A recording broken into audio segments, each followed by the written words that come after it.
We love you. Goodbye, everybody. And I'm at This Is an Odd Name. I'm Zippy by Day. I am at Nando V Movies. We did a thing. We're so funny and hilarious. Whoa, how's anyone going to understand this podcast? It's so crazy. It's so wild. No one's going to know what's going on. Yeah. It's the best podcast. So for people that don't know, this is mostly nitpicking. Who knows? Maybe this is your first episode. Oh, I hope so. Yeah. They usually start with us saying hello and stuff, but and ends with us saying goodbye. Yeah, exactly. And in this case, it's going to be us starting with the end of it, like Tenet, even though that's not exactly how it goes, but you know the drill. We're a bunch of wild and crazy guys. Yeah, it's like the time travel. It's like time travel, except it's. We're going to talk about Tenet. We're going to try to get into all of the details of Tenet we're not going to, so like this movie actually is out, so, and like is a movie people probably don't want spoiled, so we'll try not to spoil it too much in the beginning, although you do have to talk about some of the mechanics just to kind of understand it. But we're going to talk about Tenet. No spoilers and spoilers. Before we get to that, how's everybody doing this fine day? Confused. I'm just coming off this movie, so my brain hurts. And it's because I'm a simple boy. Dear listener, you're definitely smarter than the average DJ. So, watch the movie and decide for yourself. But brain hurty. That's where I'm at. I feel great. My simple, smooth brain had no trouble understanding this movie, and I just feel fantastic. I've seen it twice, so I kind of get it. I guess 1.5 times, but I should understand Which it is more. Twice. Yeah, and I have all the same feelings I had before, but we're going to be talking about that. Real quick, I guess, because I'm sure people, because these are, week-old takes, before we get to that Tenet, all the Tenet talk, what do you guys think of any of the Disney stuff? Is any of that interesting to you guys? They had their Disney stakeholders meeting. What new content? What hot new Disney content has you all up in your steaks? Obviously, the biggest news is the new Chip and Dale movie starring Andy Samberg and John Mulaney. I don't think there's any announcement out of that whole thing bigger than that. Not even Hocus Pocus 2. They made Hocus Pocus 2? They're gonna. I didn't realize. I mean, that's probably going to stink, but... Oh, yeah.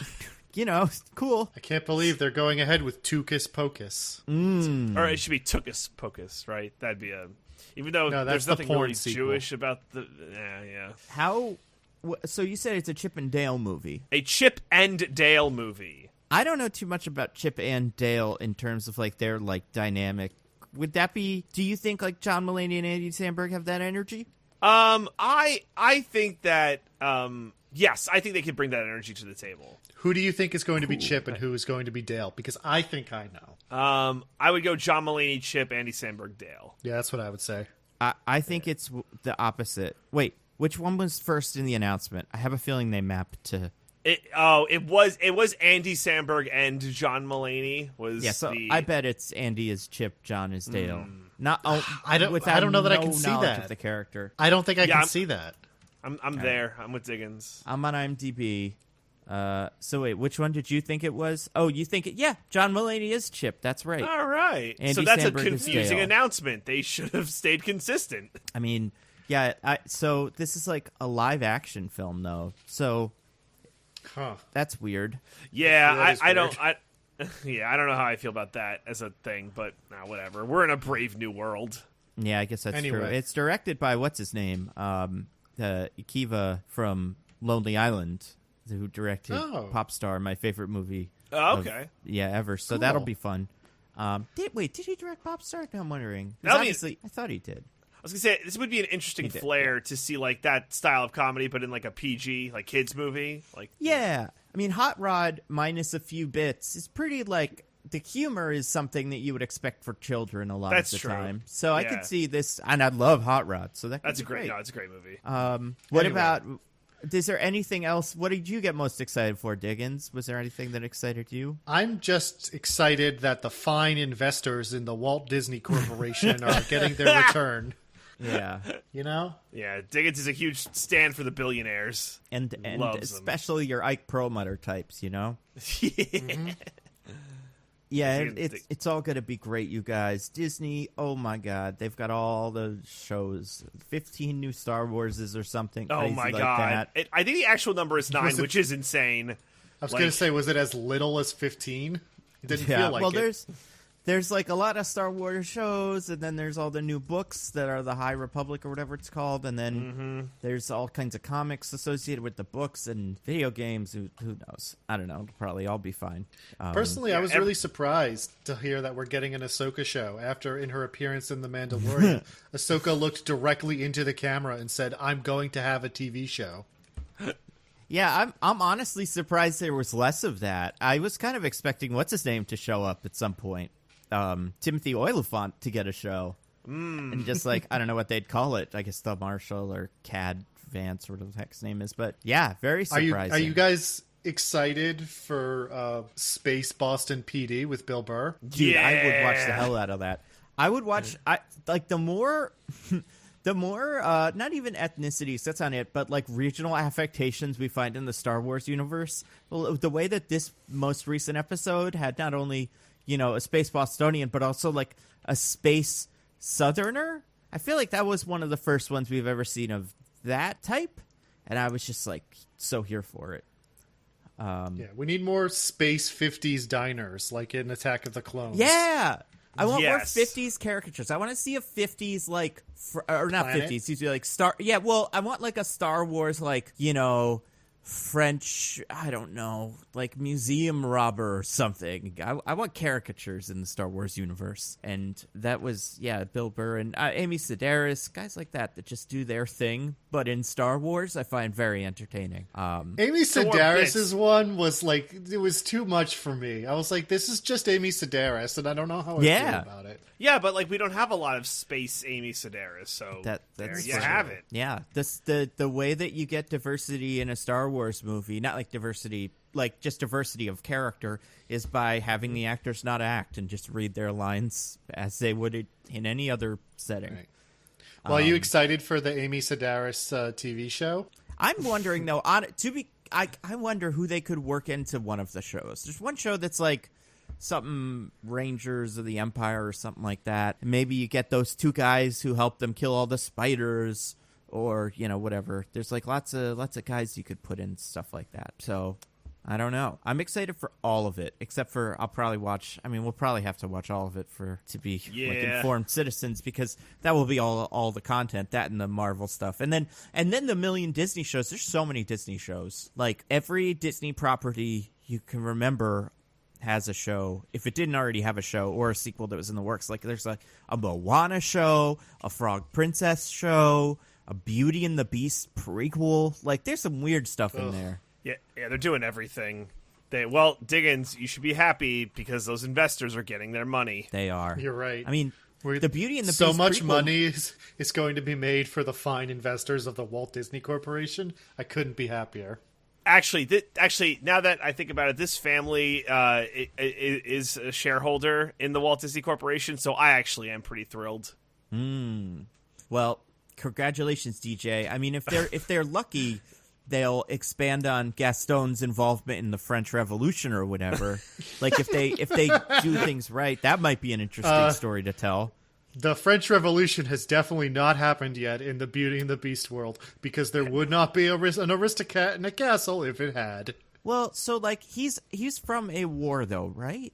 I don't know The if live that's action version implies that he served in some kind of war.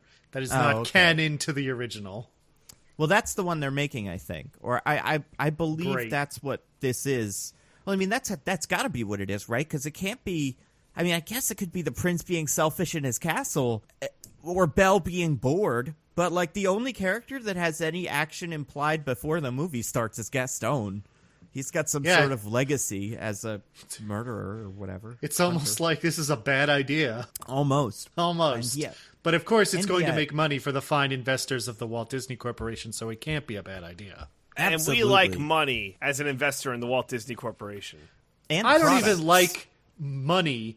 I like when the investors get money. It does not me, of course, but them. That's the thing that makes me happy. Yes, of course. Yeah, I mean, someday we will own that boot, you know? That'll be us up there with all the investor shareholder money. But until then... Their boots are so clean, thanks to me. All seriousness, I think all the Marvel stuff was cool. I like all of the casting that they announced. I'm surprised they didn't announce what's his name, Oscar Isaac as Moon Knight, because it seems like that one's happening. But they finally he's said going to be too busy being Solid Snake. I know, right? Oh, I can't wait. But also, I'm for that. Yeah, I mean, I don't know if what's the plan with Dune? Are they making like 3 of them or something, or is it just the one? There's more than one book, I don't right? know. Yeah, if they wanted to, there's plenty of material. I just don't know what the plan is. So he could be tied up in those and Metal Gears, but I don't know. Every other piece of casting information about the Disney Marvel shows and movies that has been speculated has been right. Like Christian Bale, woo! Christian Bale, yep. Yeah. Tatiana Maslany, is that her name? The one from Orphan Black being She-Hulk, that's a thing that was heavily speculated on, turned out to be true. The Christian Bale one's great. If you've ever read that, I recommend everybody to read the Jason Aaron Thor stuff with Gore the God Butcher. He's a very fun character. Who's going to be the villain in that movie, though? Him. No, he's. You told me his name is Gore the God Butcher, which implies to me that he's Thor's new best friend. Right, the guy that gives him meat every day. You know, he goes up and gives him a big yummy cut of a horse with extra legs or something. Oh, he's a god butcher, not a god butcher. Yeah. Right. I see. Like a butcher to the gods. Yeah. The villain will probably be Loki, to answer your question. Another one of the Lokis, yeah. But the Loki show looks cool. I'm excited about that. That surprised me. It's got Owen Wilson in a funny wig or something, or maybe that's his real hair, but... Funny hair, and Loki's Stevie Cooper, and that's fun, you know? We got a lot of fun stuff. I am genuinely excited for WandaVision because it looks so weird. Yeah, WandaVision looks great. And I want to be excited about Falcon and the Winter Soldier, but I feel like we haven't seen as much of it yet, but I'm sure when it comes up, it'll be, shocking and exciting. But the Loki one really got my attention. I think between WandaVision, Loki, Hawkeye, which is so high up on my list now because of all the Haley Steinfeld New York sightings where they all look like they're right out of the comic book, and then Gore from Thor Love and Thunder. Those 4 I'd say are my top 4, although I guess that doesn't count the Spider-Man that apparently has every single actor that's ever been in a Spider-Man movie before. That's exciting. Yeah, apparently Dane DeHaan might be back. That's the new one. Gonna get the return of Manic Harry Osborn with his facial disease. Woohoo! Yeah.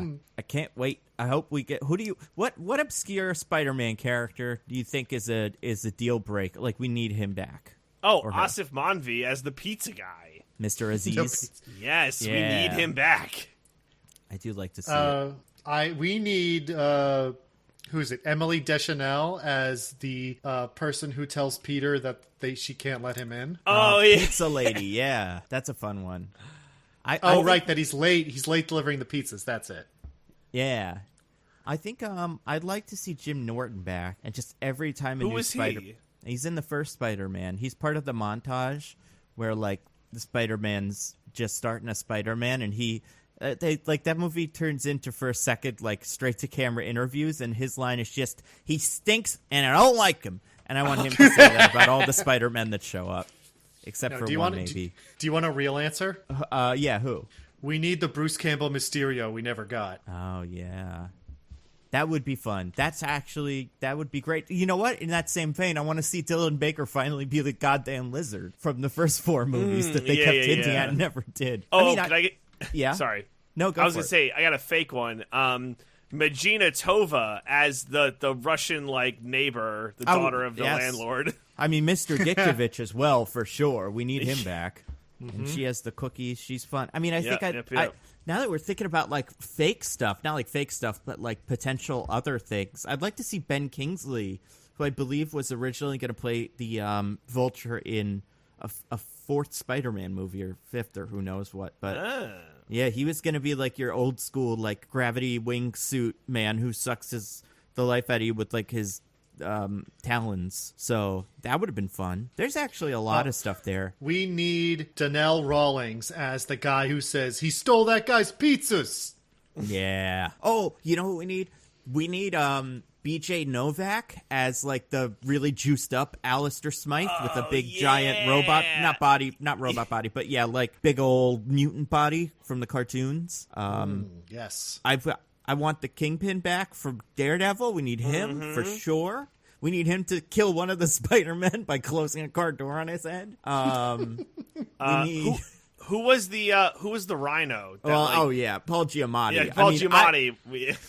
I don't think would be a huge shock if he did come back. Although I want 20 minutes of him getting in the suit while everybody else gets ready and like does their business. They all like get a huge fight, and he's, can anyone give me a damn boost? It's too big. They didn't put ladders. And him and Hayden Church Sandman go get a drink of wine from the local vineyard, and obsess over women or whatever. I didn't see Sideways, but there's all kinds of fun things you can get out there. There are so many, Felicity Jones's Black Cat. We can see her finally. Yep. The kid who puts on the Spider-Man mask to stand up to Paul Giamatti Rhino. Gotta see what he's doing. Yeah, he could secretly also be Tom Holland Spider-Man. How Tom Holland Spider-Man turned out to be him in Iron Man 2 from some bullshit. There's so many weird ones you can do. We need a guy who yells, "You mess with one of us, you mess with all of us." Yeah. Oh, we need the other one from Sopranos who stands in front of Spider-Man when Dr. Octopus is on the train. And that guy, and you're like, I know him for something. There's all kinds of great guys. We need literally the only person in the entire Amazing Spider-Man movie that Peter actually helps, who then is a crane operator who gets all the other crane operators to make the Donkey Kong level for him to get to the final battle.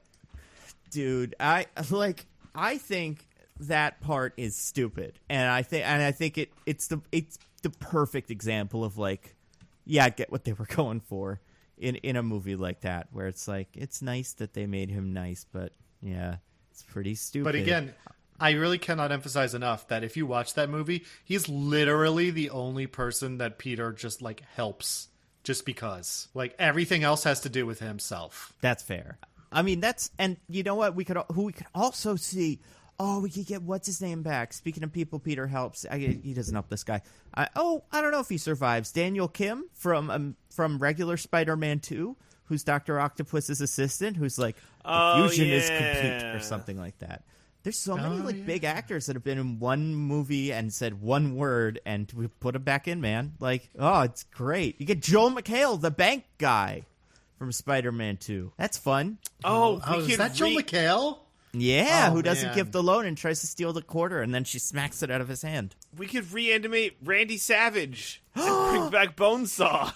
His husband, the one who makes costumes for him. Yeah. And they can kiss. And it would be fine because it's now instead of 2002 or whenever that movie came out, when it was silly. Yeah. Oh, that would be great. You could have all the Gwens come back. You could get Felicity, whatever her name is.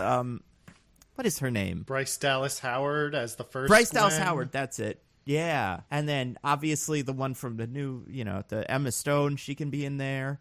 What if Nick Cage is in live action in this as Spider-Man Noir in a trench coat or whatever? Man. You could do that. All good stuff. And also the robot. I want the fucking giant robot from Japan. The Leopardon. You ever seen this? Yeah. Yeah. Yes. The one from the... Oh, man. You can put that in. Why not? It's fucking...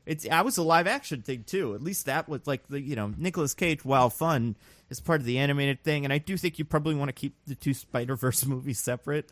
Otherwise, it's a little too much for people to handle. But yeah, I mean, he's a live action guy, so screw it. Look at us. Yeah, that'll be a big mess. What if they have Italian Spider-Man in there? Oh, yeah, with the guns or whatever. Yeah, with the gun and the Vespa. Yeah. That's such a funny... We should do that one day, kind of. I don't know the whole story behind it, but I know it's pretty weird. And it's something I should probably learn about. And they can get Danny DeVito when he's the man spider from the episode Always Sunny when they do Halloween and it's like, tease a bird. Anyway, that'll be a huge disaster. This movie's not going to be good. No, it might be good. Who knows? It's weird because it's by John Watts, it's directed by the guy who directed the old ones. But Sam Raimi's doing Doctor Strange, and Doctor Strange is going to be in this as well. So there's part of me that's like, it's Sam Raimi just going to do some of it and be like, I'm directing all the actors that I remember from my movies. That'd be fun. But yeah, anyway, Tenet. Now we got to talk Speaking about of this movie. time travel and inverting, whatever, much and like Doctor possibly Strange. multiple universes. No, there's no multiple universes in this one. That's the one thing that I think makes this one pretty. It gets a name check at one point, but it does get a name check. It only really comes up if you think about it too much, which you shouldn't. When does it get a name check? Besides, does he say, is Robert this multiple Pattinson. universes? Oh, man, I'm spoiling so much. Oh, my God.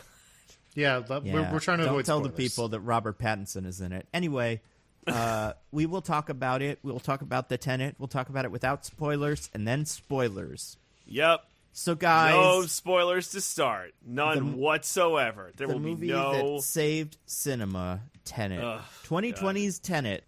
Hey, guys, how ready are you for this? No, What's the IMDb summary for fucking Tenet? Oh, God. I yield. Yeah. I fucking yield. Diggins can have it. I yield I'll all go of my first. time. I'll go Goes first. Yeah. I go first. Hold on, let me You can read go it. second, DJ. Okay. Which means DJ goes first. Ooh. Oh, good Oh, point. because I But wait, inverted the time. let me hear myself say it. Yeah. Backwards. You have to hear me say the right answer, Right, and then yes, you will know what that was. All right, yeah, Diggins, go for it. Have fun. Okay. A former CIA agent must utilize strange new technology to save the world from a temporal threat. Okay. DJ? After evading death, a CIA operative must learn of a strange new society and uncover the secrets within to prevent Armageddon. It's pretty funny. I don't think either of you got more than 2 words correct. All right, we both lose. I believe No, that. Both it's fucking really lose. bizarre, flowery language. So, not that bizarre, but kind of. I mean, you got world. Both of you had some sort of survival of the world good, thing. Good. I'm Cool, going to give cool. it to... I guess I'll give it to Diggins. I think Diggins got it more than DJ. Okay, here's what we got. Armed with only one word, Tenet, and fighting for the survival of the entire world, there we are, a protagonist journeys through a twilight world of international espionage on a mission that will unfold in something beyond real time. Sure. I guess that's what happens, kinda. I mean, Yeah. international espionage is definitely what the movie is, and then the other stuff. And is just all kinda the movie window should dressing. have been. It would have been a good one of those movies. Damn it. What do you think Christopher Nolan wants to do? Is this his dream movie? I don't know, because, I feel like, hey, you could have made a really good James Bond movie, and it would have been very enjoyable. You That's could have actually made what the this is Idris kind of Elba James Bond. He has literally said this is his James Bond. That was kind of the point. Try again. I feel like if he wanted to make a James Bond movie, he could make it. They would let him. Unless they wouldn't I for some don't reason. Unless know they can't that stand him. That's a complicated question. If he could make a James Bond, I think. Oh, well, he. wait. I don't I'm think he saying could they make would a let him. James Bond. Really? Why not? I don't think he has the right stylistic sensibility to make a good James Bond movie. Interesting. Yeah. Insofar as he's not good, therefore he could not convey a good character. Is that what I'm hearing? Is that That's No, yeah. that's I think- no, not what I In said. so much as he can't travel back to 2005 when he was good at this and do a good movie. That's what you said. Yeah, no, that makes sense. Yeah. I agree, Dickens. I agree with Do what you you think? said. Still not Do you what I think said. they would let him? Do you think Yeah. if he walked into the office and kicked the door down, and was like, "I want to make Is a James Bond Bond movie?" Warner Brothers? It's owned by a different company. It's owned by IO, I think, is the name of the company. It depends on who the IO, the video game people? No, Maybe that's No. not it. No, well, it's not the video game people. Look, every film franchise is owned by one of 4 companies, so we just got to narrow it down to which of those 4 it is. Sorry, EON. It's its own thing. It's weird. It's an offshoot of MGM, but it just does the James Bond movies. Yeah, I guess it depends on who the they is, but if the they were Warner Brothers, absolutely. But other theys, they might not let him do James Bond. I mean, think if he yeah, pushed hard enough, he could get one.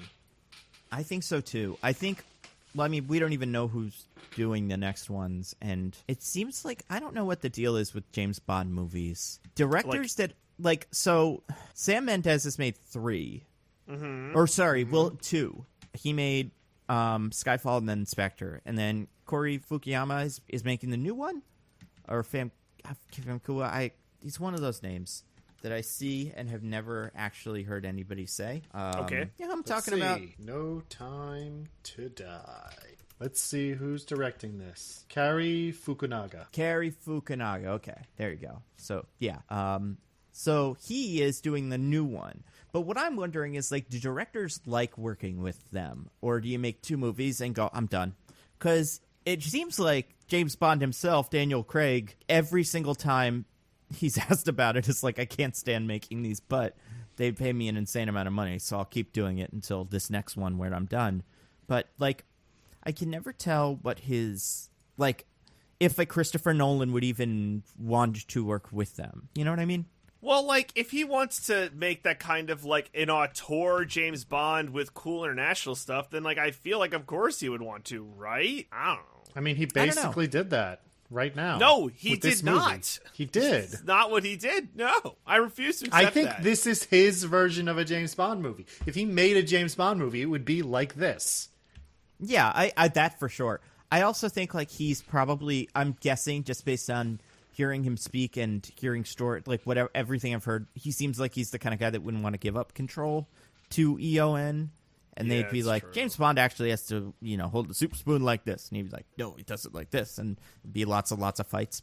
Here's the other question I was wondering, because, like we were saying, it's kind of a spy movie. Christopher Nolan has, like, his stable of actors that he seems to work with frequently. Yeah, he does. A lot of directors do that. Yeah, and he's also worked with, like, a fair amount of your big-time Hollywood, people that are big in Hollywood. Your Hubert Jackmans, your Christian Bales, your Michael Caine's, your Tom Hardy's. I feel like there's one I'm forgetting. A lot less Michael Caine in this movie than I was expecting, given that it was a Christopher Nolan movie. Well, oh my God! Like he probably couldn't get to only so much film time. I think he was like, Christopher Nolan, you want me to be in one of your movies? And then he was like, yeah, we sent you an email. Can you be in? Yeah, exactly. Thank you for joining us. It's just the worst. But actually, I think it was like Christopher Nolan was like, hey, I want you to be in one of my movies. I'm doing a new movie called Tenet. And then Michael Caine was like, you want me to be in one of your movies? I'm having dinner at this restaurant, and you can film the scene or I'll bloody leave. You got one take to finish it. And that's why all the lines are read the way they are, because it's the only take they have, because then he got up and left. But here's my question, right? So he works with all these actors, and, like, he's worked with quite a few. Keith Ledger, a lot of them tend to not be American. He doesn't work with that many American, but, like, Matthew McConaughey, this guy, John David Washington, he seems to value above almost all else, like, practical effects and spectacle, right?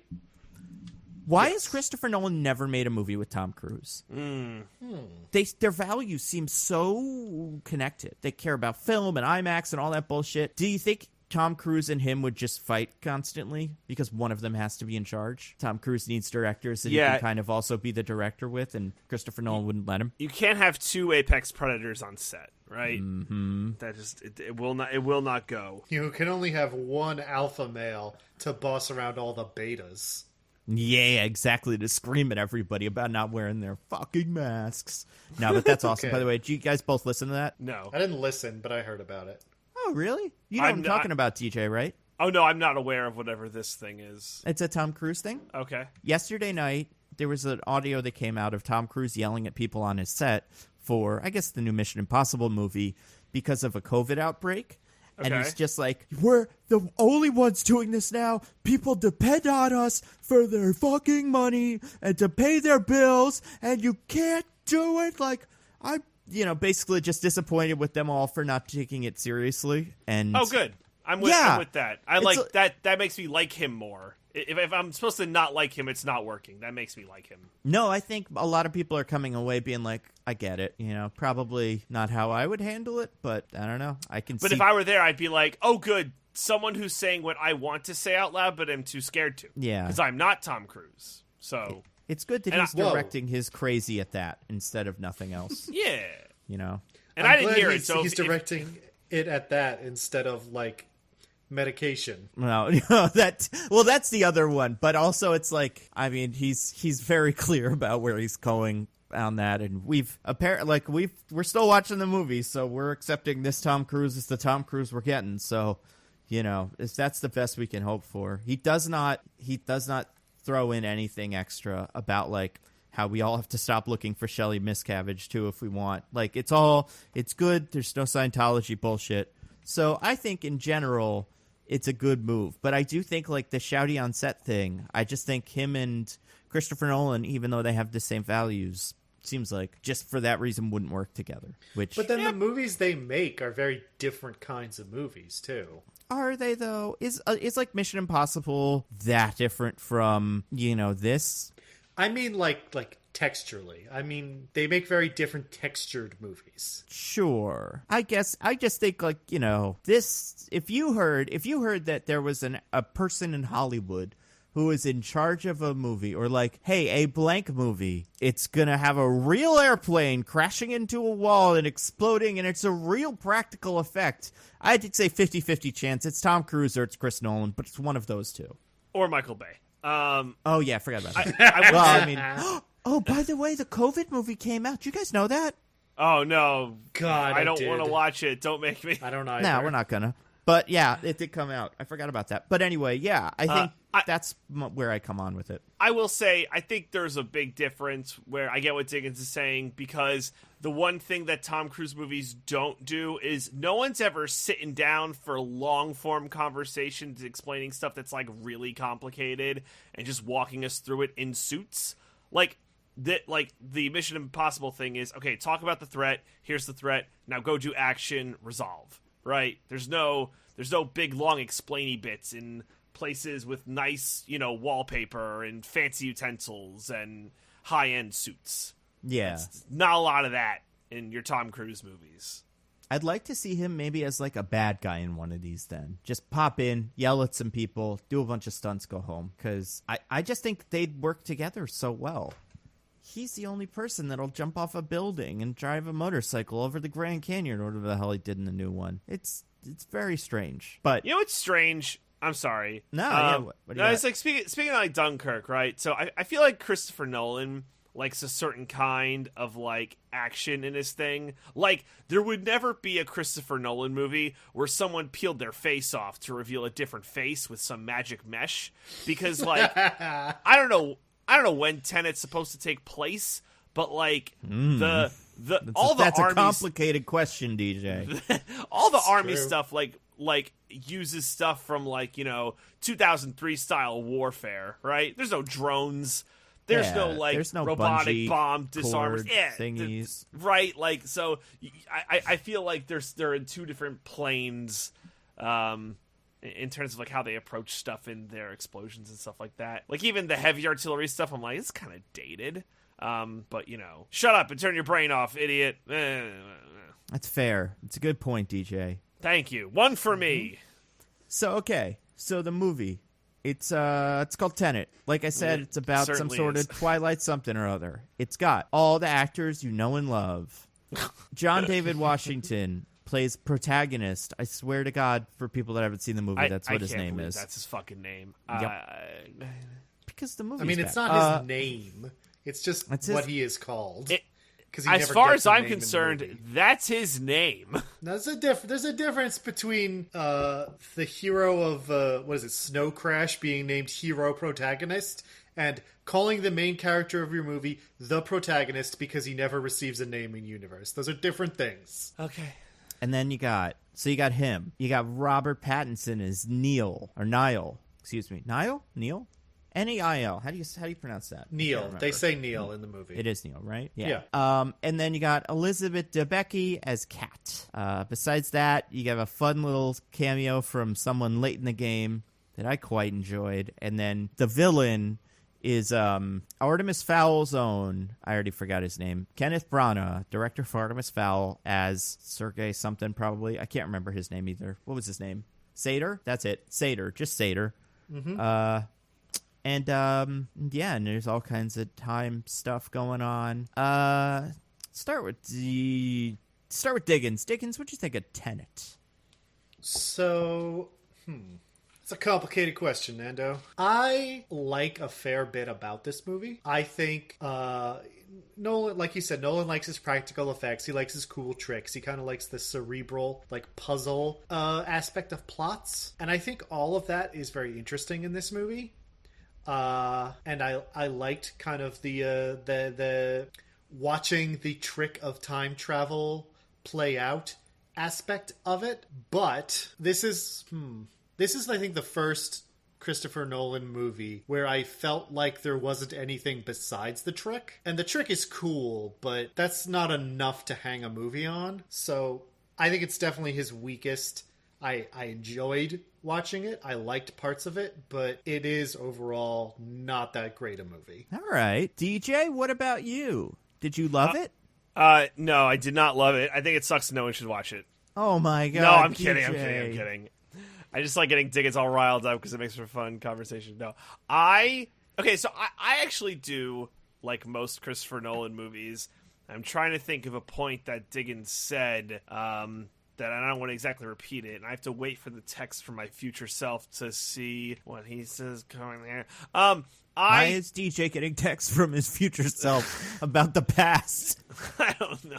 You need a text for your past self, but it's just you. Right. Well, no, in the future, after recording this podcast, DJ reverses his time self and then goes back to the beginning of the podcast, and now he is texting DJ about how the podcast went, so DJ can use that to make himself look and sound better. That or DJ goes all the way forward, listens to the podcast that gets released, and then texts himself the information about it because he forgot what happened during the podcast, and it doesn't matter how many times he listens to it while it happens, he can't contain it, you know? Oh my god. It's one of those. That makes sense. Okay. So actually what I think about the movie.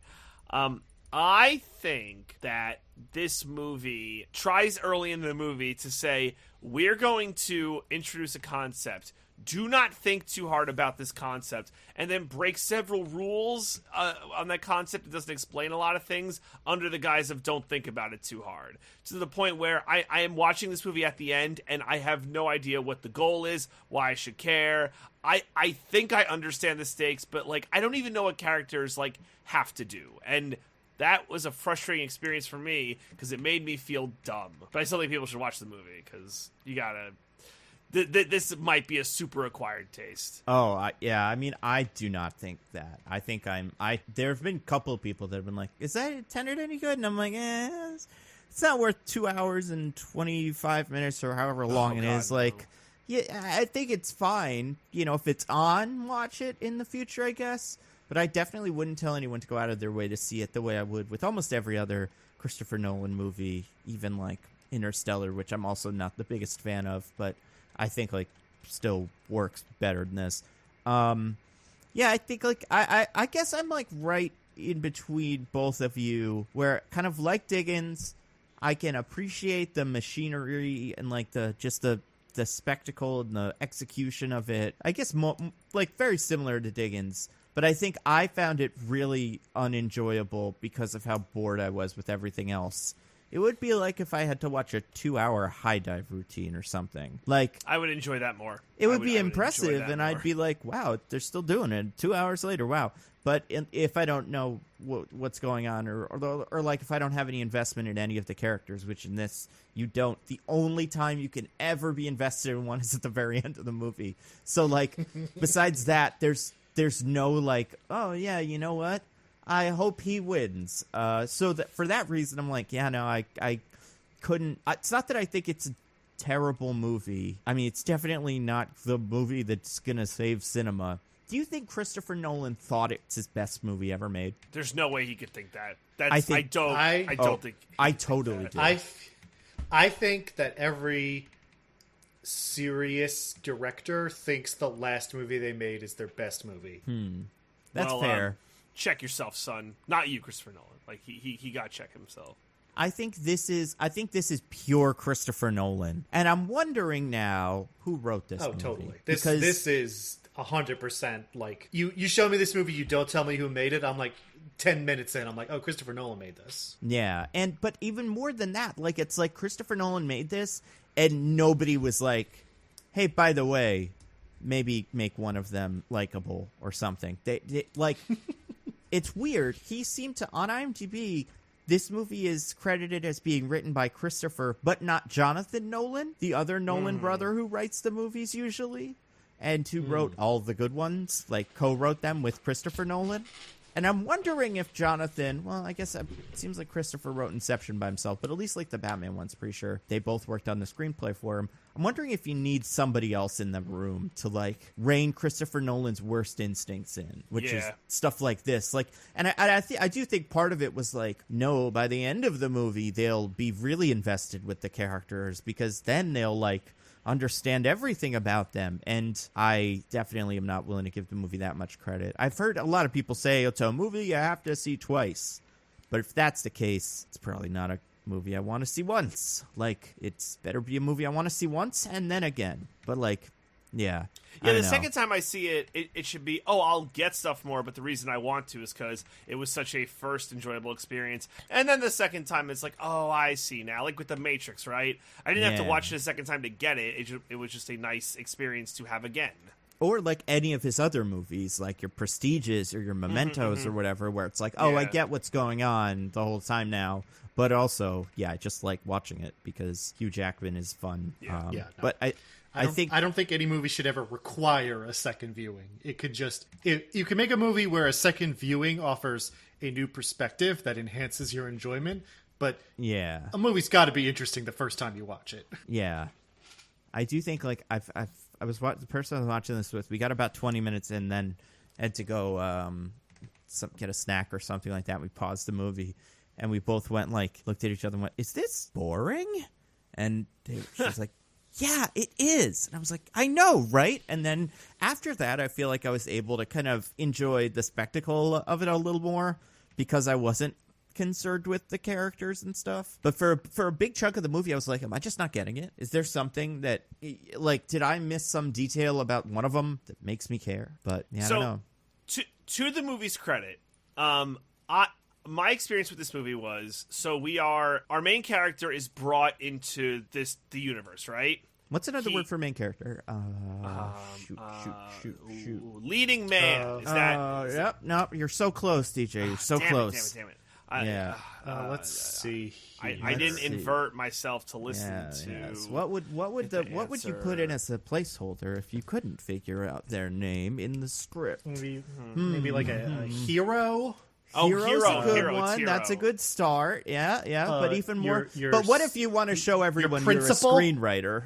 Oh, that's a little too inside, Diggins. Right in the middle.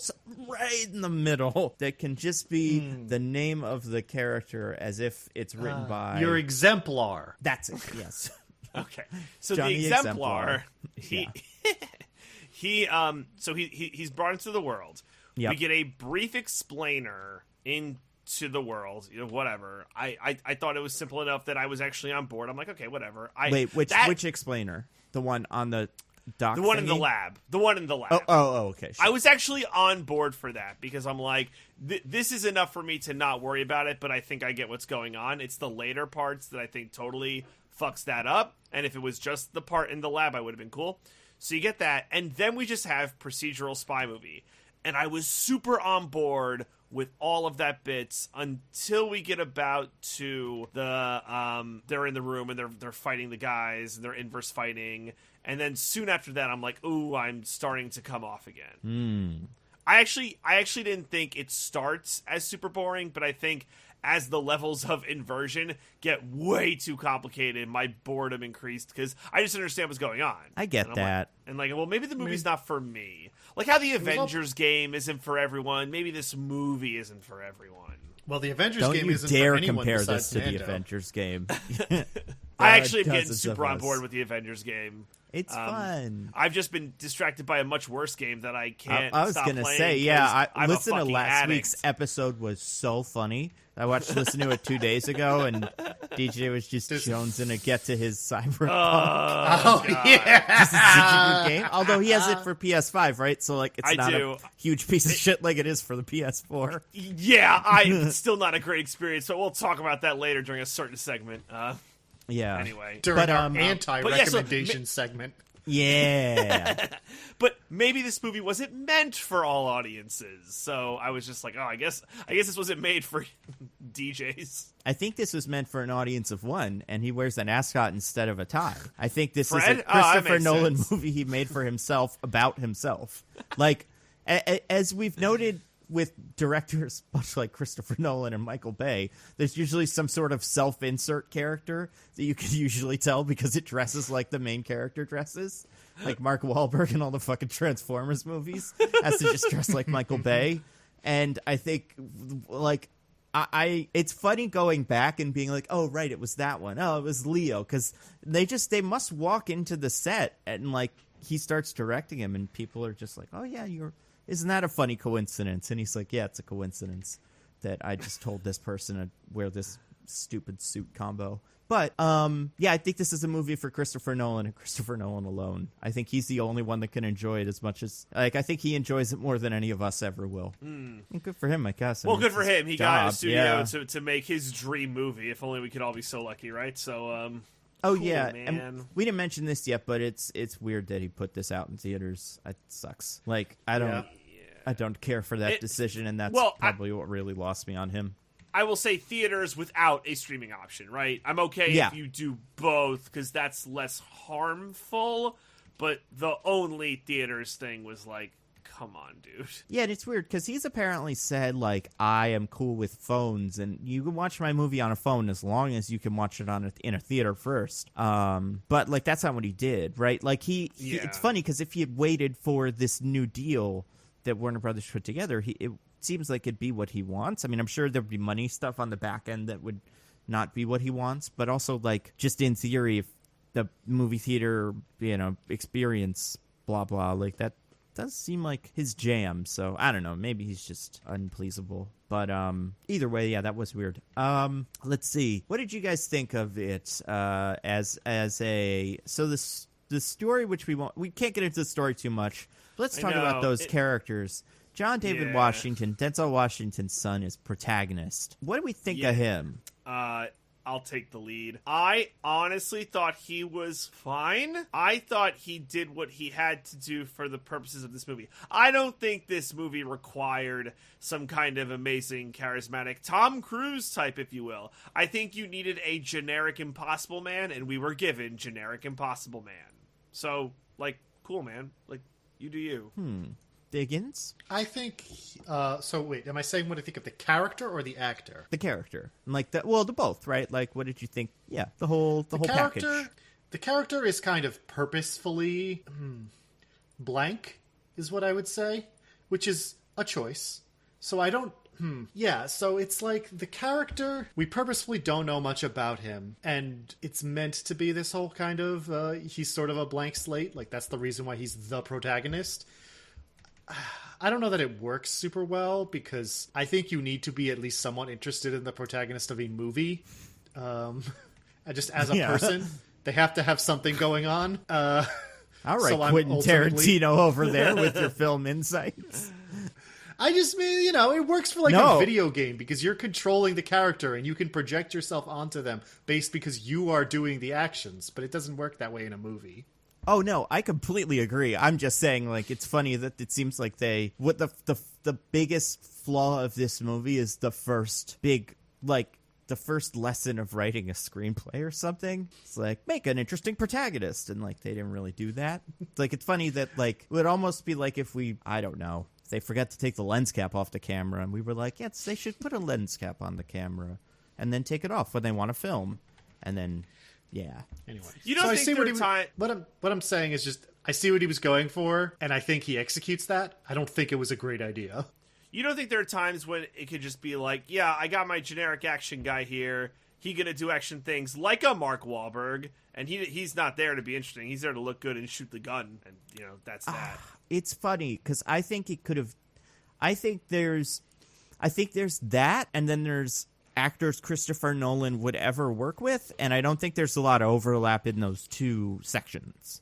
Like, I don't think Christopher Nolan would work with a Mark Wahlberg or a Jason Statham, or maybe not just work with them, but have them be the lead in his movie because he's very serious. And if you've done silly action movies, you can't be you can't lead my Interstellar or whatever. Like, you can do certain things, but yeah, I mean, I don't even think I wonder like what they thought they were getting with John David Washington, because I think also, it wasn't that great, and I think part of it was the writing, but I think part of it was him. Sorry, I was just gonna say, yeah. I also think that DJ is wrong about what he said. What did DJ say that you thought was wrong? Those Mark Wahlberg type characters, they're not complicated. They're very simple characters, but they do have something going on.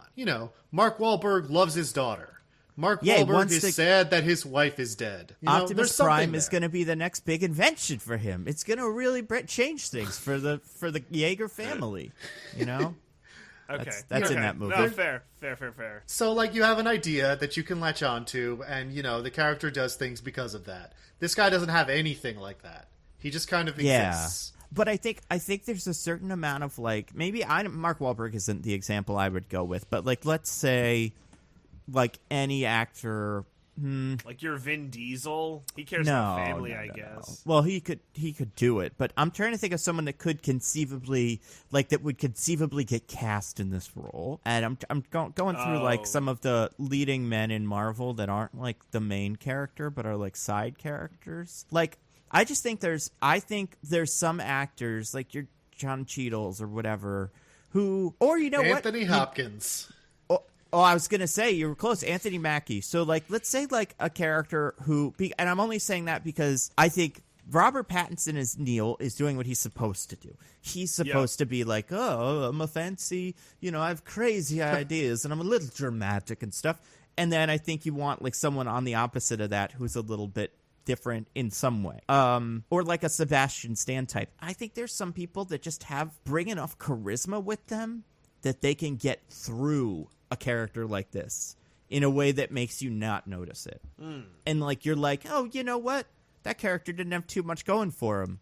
But, it was still kind of fun to watch that guy. It was still kind of fun to watch Sebastian Stan. I don't think Sebastian Stan necessarily is the right fit for this either. But, like, I don't know. I thought John David Washington just, like, didn't work for me. And besides the script, I think he's my biggest problem. I wonder how much of that is John David Washington and how much of that is that restrained performance is what Christopher Nolan wanted. I think Christopher Nolan doesn't want an actor who overpowers the construction of the movie itself. Oh, yeah. No, I mean, like, I think he wanted the trick of it all to be the main focus of this movie, and he doesn't want an actor who, steals the show, so to say. I don't know that that's a good idea.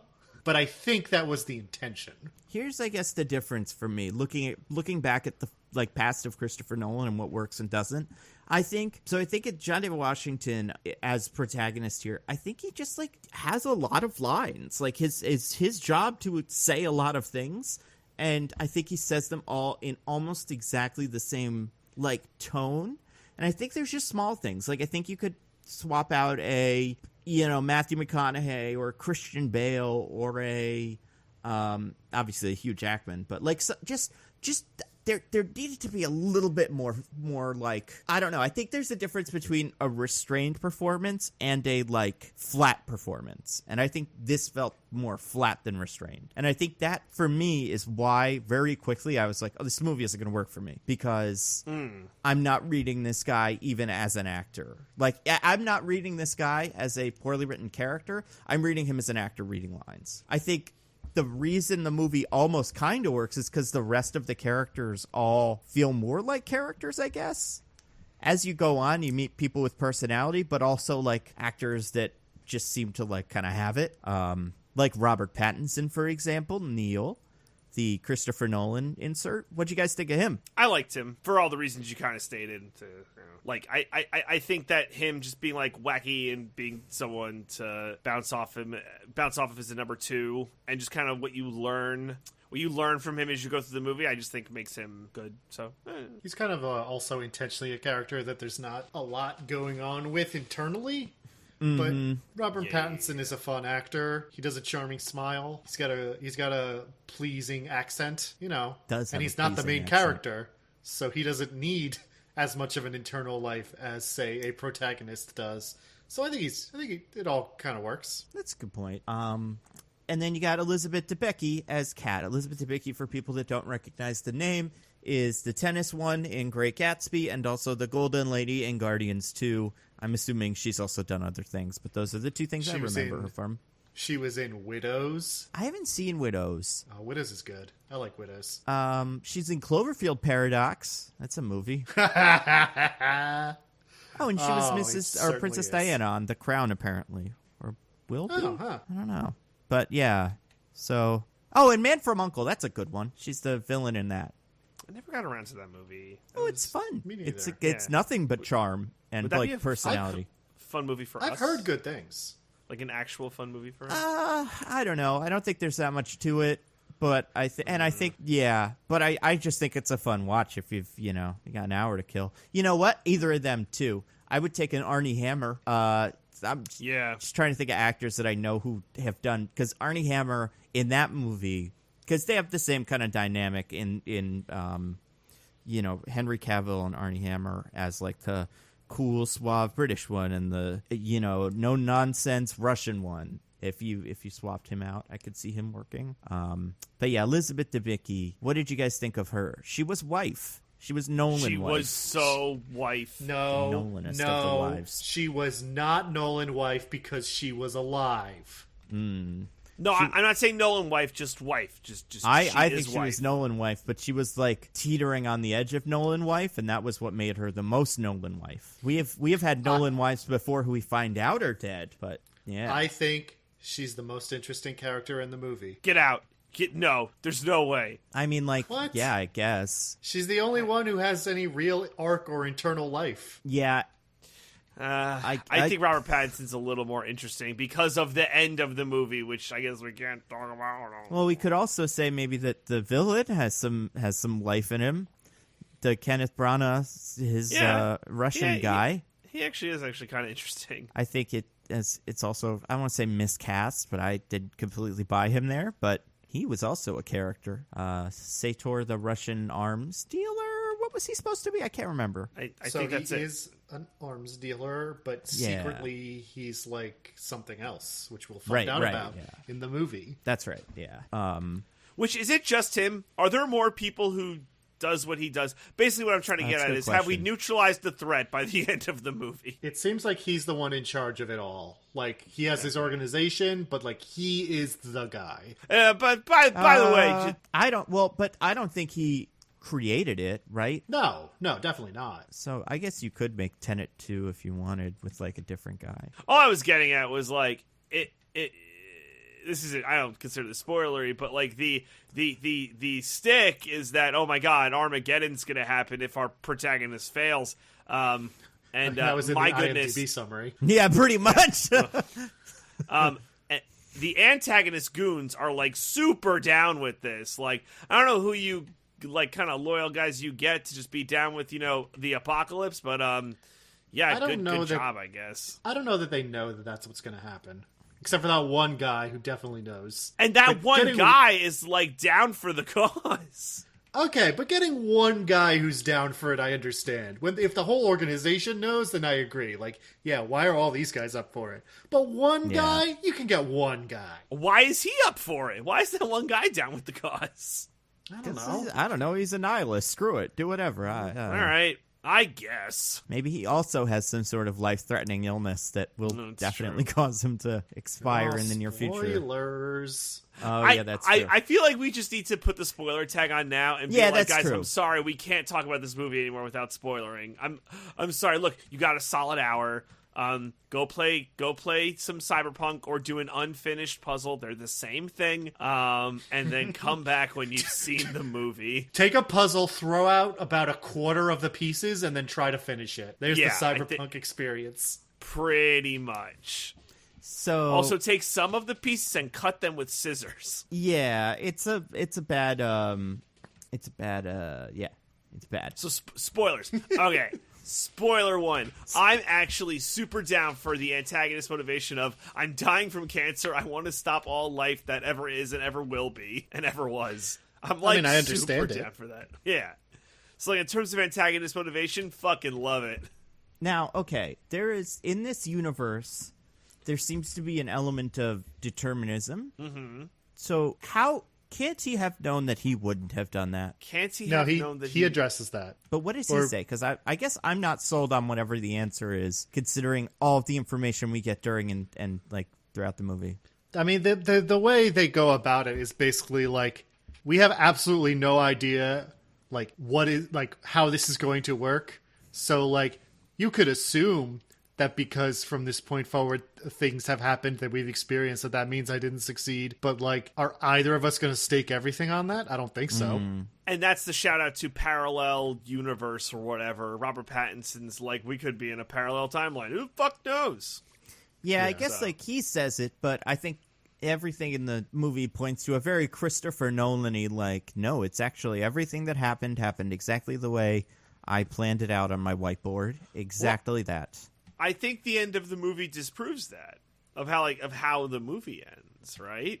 No, I think Nando is correct. The end of the movie suggests that is very much true. But yeah, I think crucially, but I think crucially the characters don't know that.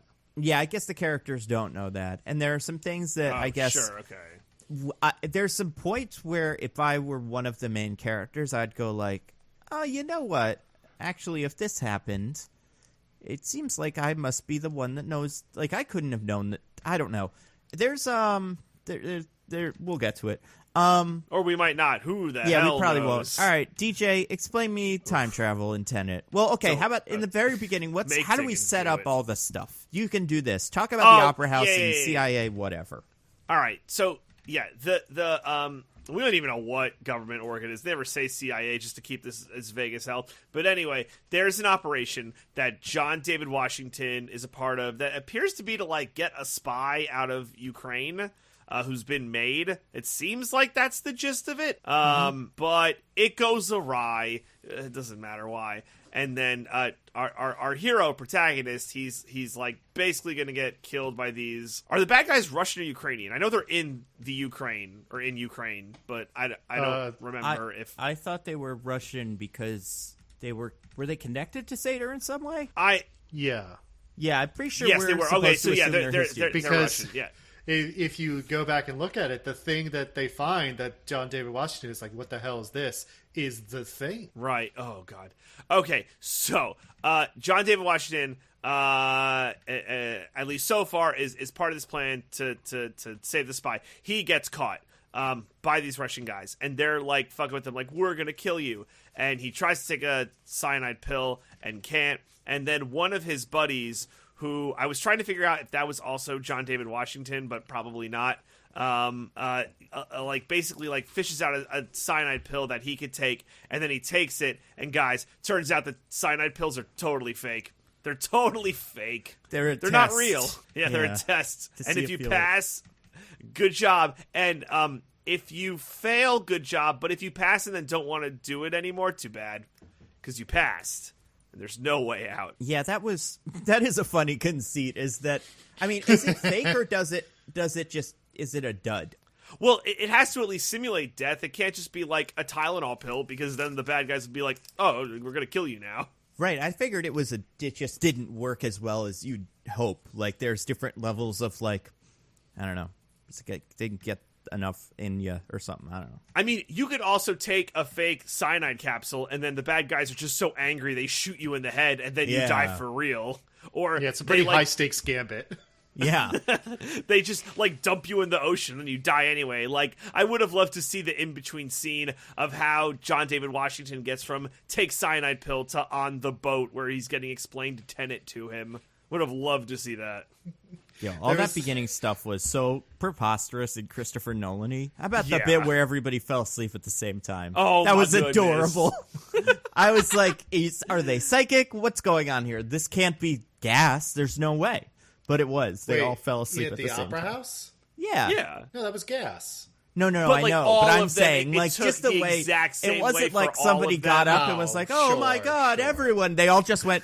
It was like there was a director or someone who went like a second unit comes. All right, 1, 2, 3, sleep. Okay, cool, great job, everybody. Now you have to sit there the whole day. It didn't like metabolize differently for other people, or whatever. Or the word like you would just actually hit use different is. parts of the room at different times. Yeah. I'm not saying it was bad. It was silly to me in the moment. It looked funny. I had a little chuckle when I saw that. But it did make me go like, okay, so this is something else. This is some sort of mind bomb or something. Yeah, because that's yeah. what it's kind of playing like. Also, in that scene, there's some sort of strange coincidence where a masked man is able to pull a bullet out of a wooden thing and use it to shoot a guy. Like, he does a Tenet, and you're like, what's that? It's a subtle Tenet. I mean, it's hard to miss, but it is something. It's not... It's like a Tenet for one, That's would right. say. And that's exciting for reasons. That's definitely him, by the way, right? That's definitely him. He put the bullet there earlier. No. Yeah. Wait, who? It's gotta definitely be. who. Yeah, who's him, DJ? Oh, Who do you sorry. think it is? The masked man is John David Washington, our protagonist. Nope. Incorrect. Yep. Wait, really? Oh, fuck. Yeah, so actually watching this a second time did help me with stuff like this. He's got something on his person that identifies him, but you don't know that until much longer into much further into the movie. Is it Robert Pattinson? Maybe. Just maybe. Could be. Yeah. But okay, so he wakes up on a like oil, like, or not an oil, like a shipping truck or something, or not truck. It's a transport ship. Yeah, and for he's- goods and such. And the bad guy from Ant-Man, one of them, comes and he's like, "Hey, I'm in charge of you, and you're so Welcome cool." to the afterlife. Remember that from the trailer? Yeah, remember that from Underground 6 or whatever that fucking Michael Bay movie was that went straight to Netflix? Or The Order, or a million other, but whatever, sure. And what does he tell John David Washington? Which is what I'm calling him, because protagonist is, I'm not doing that. But what does he tell Denzel's son? Well, just You in are terms part of Tenet now. Yeah, because you Good luck. passed our test. You don't get a pay increase. You had the conviction of death. And It's not It clear doesn't we appear pay to- you at all anymore. Yeah, it doesn't appear to be a job. I don't know what it is. I mean, at one point, you're given a very good credit card. I'm assuming he just withdrew an insane amount of money as well. Put it in a little savings account for himself. But how does he explain? This is important. How does he explain Tenet to this guy whose job it is ostensibly, it's, without pay or benefits or whatever. But I mean, he's got pretty good benefits. But without a time card, his job is to figure out the Tenet mystery. What does this man say to him? you get a word and a gesture. Yeah, I know he does the fingers together. Here's the church, here's the people, like thingy, and he says Tenet. It's like a Mr. Burns, like, and he's like, and then John David Washington is just like, okay, that sounds like enough. I guess that's enough. Yeah, I guess that's enough for me. I guess I'll just start walking up to people. Tenet. Yeah. Tenet. And what's fun is he said it'll open doors, some good, some bad. Never seems to open a bad door, and in fact, only opens 2 doors. It seems like 3. 3. I'm sorry, 3. Huh? Yeah, I guess 2. It never opens a bad door. Yeah. A bad door has never been opened by Tenet. I guess maybe that's like just a line to be like, hey, don't go teneting around everywhere. You might be shot in the head. He does get offered a bad door at one point, but he does not take it. Yeah, I guess that's the third one. But Okay. when he is told this, he's left at a little room to do pull-ups for a while. Yeah. And he spends a lot of time doing this. He doesn't do any recon or anything because he can't. And then the next scene, he's like in a room, and then he meets a. Yeah. It's like They leave him at some kind of oil rig or lighthouse or something where he's just by himself for a while. And then whatever organization or company or whatever is part of this, like, picks him up because they think he's a regular worker. And then he just goes wherever they're taking him as though he were a regular employee. And that's where the scientist lady is. Yep. I would imagine he did do Tenet to a lot of people. You think there's cut scenes of him just going around Tenet? Yeah, pretty much. I can't imagine. Yeah, it'd be like, hey, Mondays, huh? And he's like, yes, that is a strange Tenet. And then they were like, okay, goodbye. Okay. And then they all had conversations in the lunchroom. But what the fuck is with this guy? And he said something to me, and he's a weirdo. Has anyone Why does he ever keep seen him saying the before? word Tenet? Yeah, it's not a. It's not a normal word. It's not that strange, I guess. But well, the first context he uses it, and I'm like, okay, I see. Yeah, a nice little, it'd be like strange weather we're having. Tenet. Well, he also has a weird little code word in the beginning of the movie too for his like CIA thing. Do you remember that? It's like the night is dark, and then it's like, yes, but it has its secrets or some bullshit like that. Apparently, answering it is bad. Like if you answer it, you're bad. Right? Like no, because it's said to him later, and he does not reply with the correct reply. That's what I'm saying. That was him being like, how much does this guy know? And he was pretending not to because it was a bad door. Because if he revealed that he knew, then probably the bad guy would have killed him. But does the bad guy know finger lace Tenet? Like, does the bad guy also know that call sign? Because you'd figure the call sign would only be for the good guys. Yeah. So what is Tenet? Let's talk about this, dude. Fuck if I know, dog. It's like the Men in Black or something. Tenet is an organization from the future. Okay. Dedicated to stopping the apocalypse that the other future people are trying to cause. It's part of what makes this movie difficult is that it ultimately is a proxy war between two groups of people we never meet. Yeah, and who don't succeed as far as we know until they do. But like, and then it'll be over, and then so you're always on edge. You're just always like, is today the apocalypse? Yeah, and like not. We meet. So the first person we meet is this scientist, and she like. They do Tenet signal to each other, or he does it to her, and she's like, okay, come home, or come back to, like, in the back with me, and I'll show you all the Tenet stuff. You'll never believe it. And this is my favorite part of the movie, where he's like, so, crazy day, huh? And she's like, we can't talk about stuff. We can't do character development. We don't have time. That's the rules. And then they go, and he does a couple of things. First, he fires the gun, right? I think it's the bullets first. Oh, he does the bullet first? No, he fires the gun first. Okay. Yep, and then he pulls he unshoots the gun. Yep. Oh my God. And he's pretty calm with it. Like, if that were... I get it. He's been in whatever, just let's call it the CIA, and he's probably seen crazy shit. But nothing like this. Unless he was already intended. Like, this should freak him the fuck out, but he's like, oh, interesting. I mean, temporal, whatever, huh? That's all I got. Okay, but, I mean, okay, fine. I'll give you that.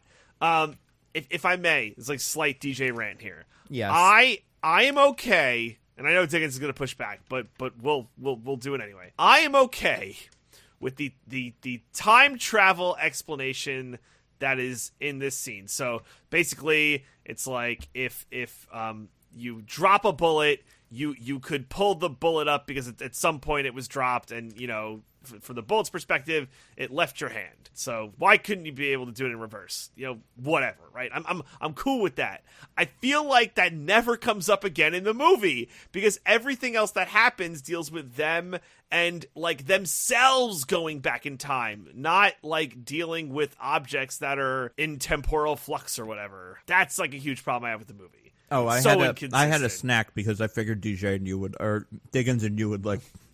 Explain this to each other. I was waiting for Diggins, but you know, Diggins.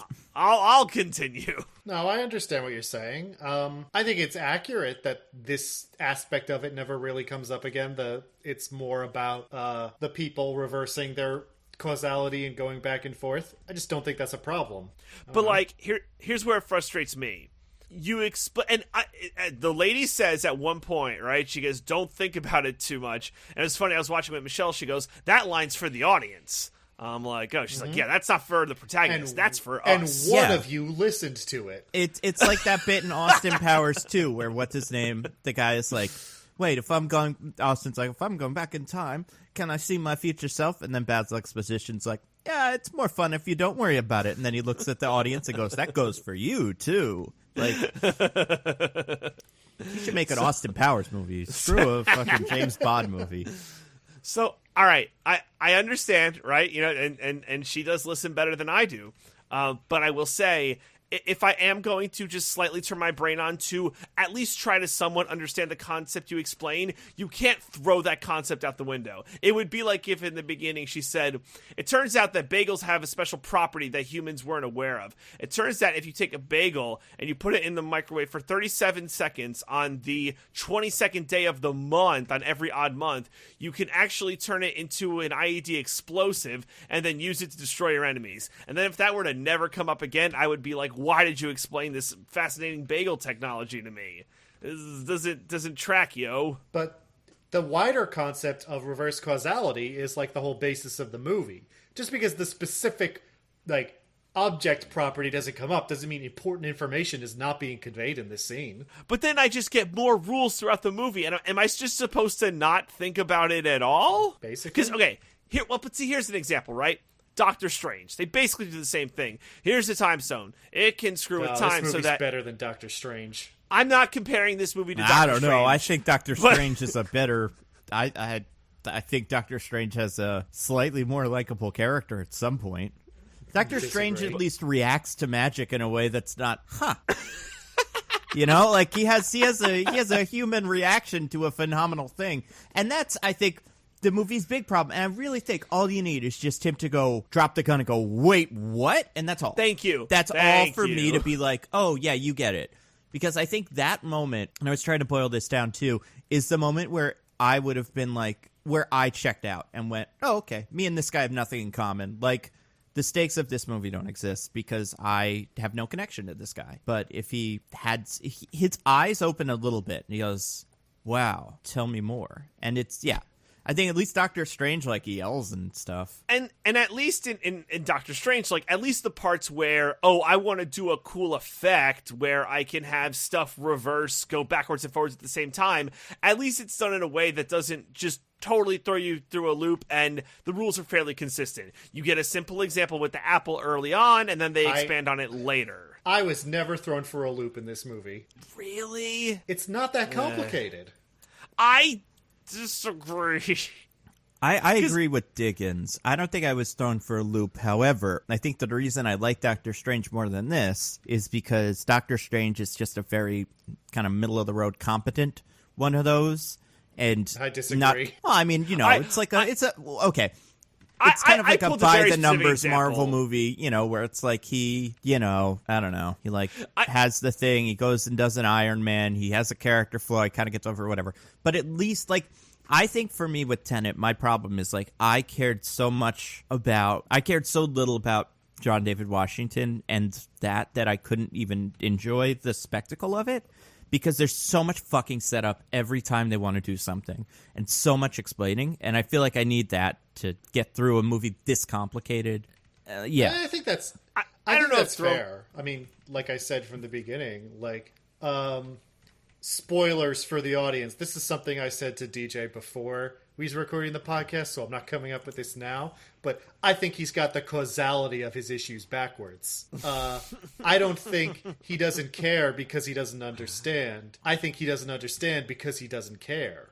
Which is to say, I think because there is no rooting interest in the protagonist of this movie or, like, something to hang your hat on emotionally, it makes it difficult to stay invested, which then leads you to have these niggling questions on the details. Whereas if the character was more interesting and you cared more about him, then it's easy to be like, whatever, just don't think about it. And just, like, follow your rooting interest in the movie. But the problem is when I reach the end of the movie and I don't understand red team, blue team, and I literally don't get the tension because I don't know what they're like, the algorithm being dropped into the whatever. I don't get why that's important. Like, I get that it's important because protagonist is trying to stop it from happening, but if that's all I'm getting, there's no way for me to get buy-in. If I don't understand, like, why the guy needs to shoot the flare and then the wife can kill evil Russian. Like, there's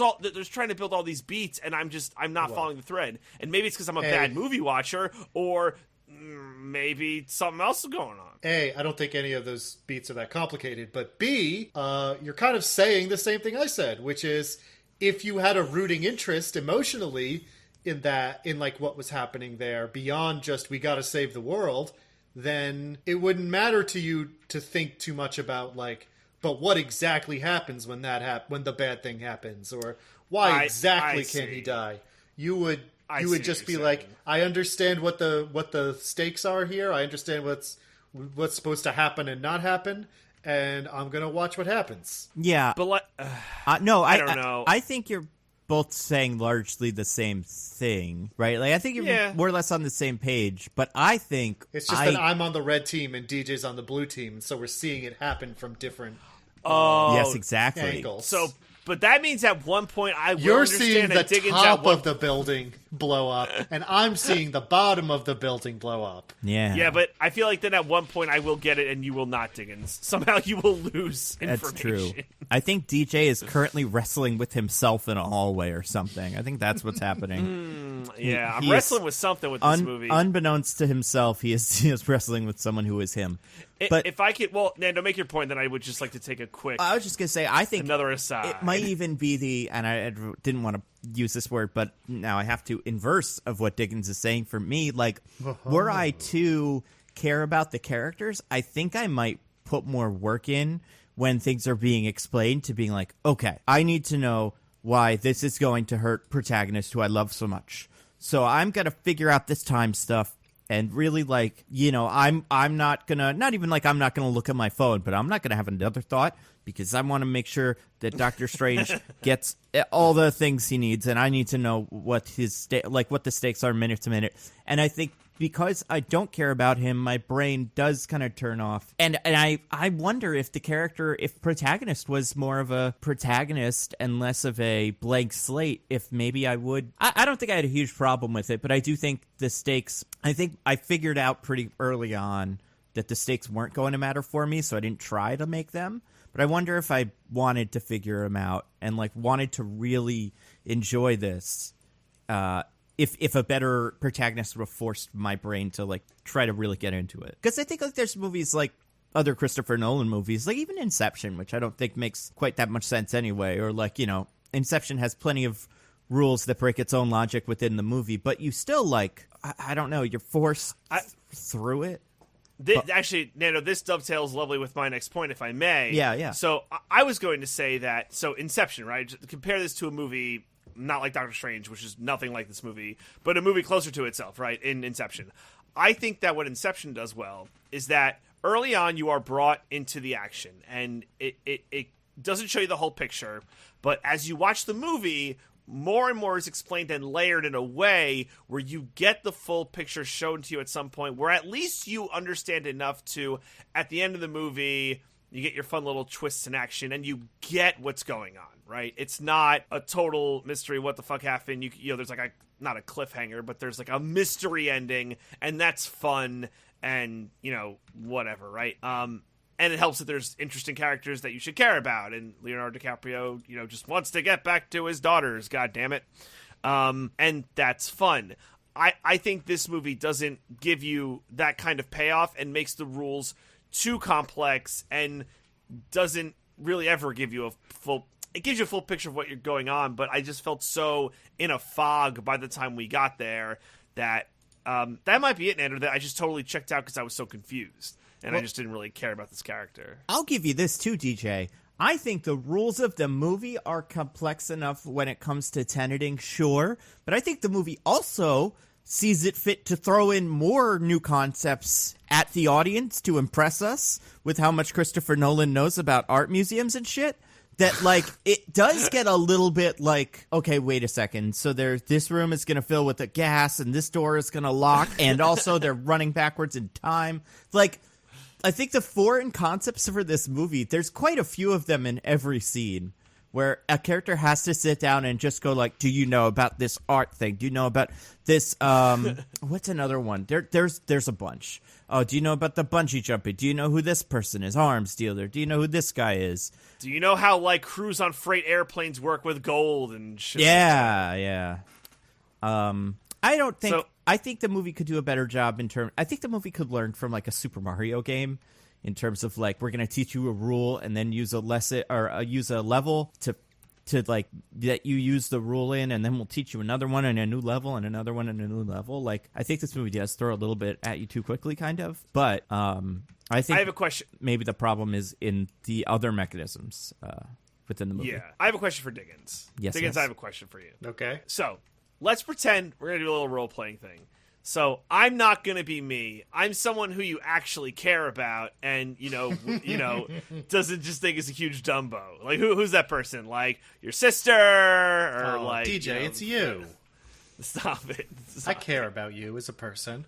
DJ won't be podcast host. He'll be Dennis or something. Okay. Excuse me.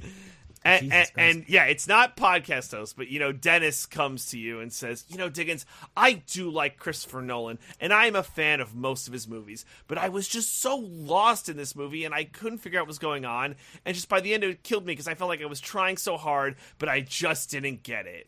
What am I supposed to do, big Christopher Nolan fan that I am, just wanting to get his movie so bad? Like, what are you supposed to do? I mean, well, you didn't like the movie, and that's okay. I didn't love this movie either. You don't have to love every movie. It's not about me liking it. It's like I failed the test. Like, this movie was a test, and I failed it. I failed the suicide pill test. I choked on my tongue mid-swallow or something. Like, that's what it feels like. It feels like there was an exam, and I failed it. If we're parting the curtain and I'm not being mean to DJ, like the commenters on our reviews insist I shouldn't be. Podcast would be less good. I mean, it's one or two reviews, Maybe there's a lot of people that like the meanness that just don't speak up because they're so content. That's true. Not saying those opinions are more or less valid, but, For parting the curtain, I mean, I don't think you're stupid because you had trouble following the movie. I mean, it has a very complicated glaze to it. It does explain a lot of things very quickly. And when I say I had no trouble with it, what I don't mean is I perfectly understood everything in the moment. What I mean is I have a movie brain that is capable of picking out, like, what's actually the important information here. This is what they're trying to accomplish. This is what the obstacles are. This is,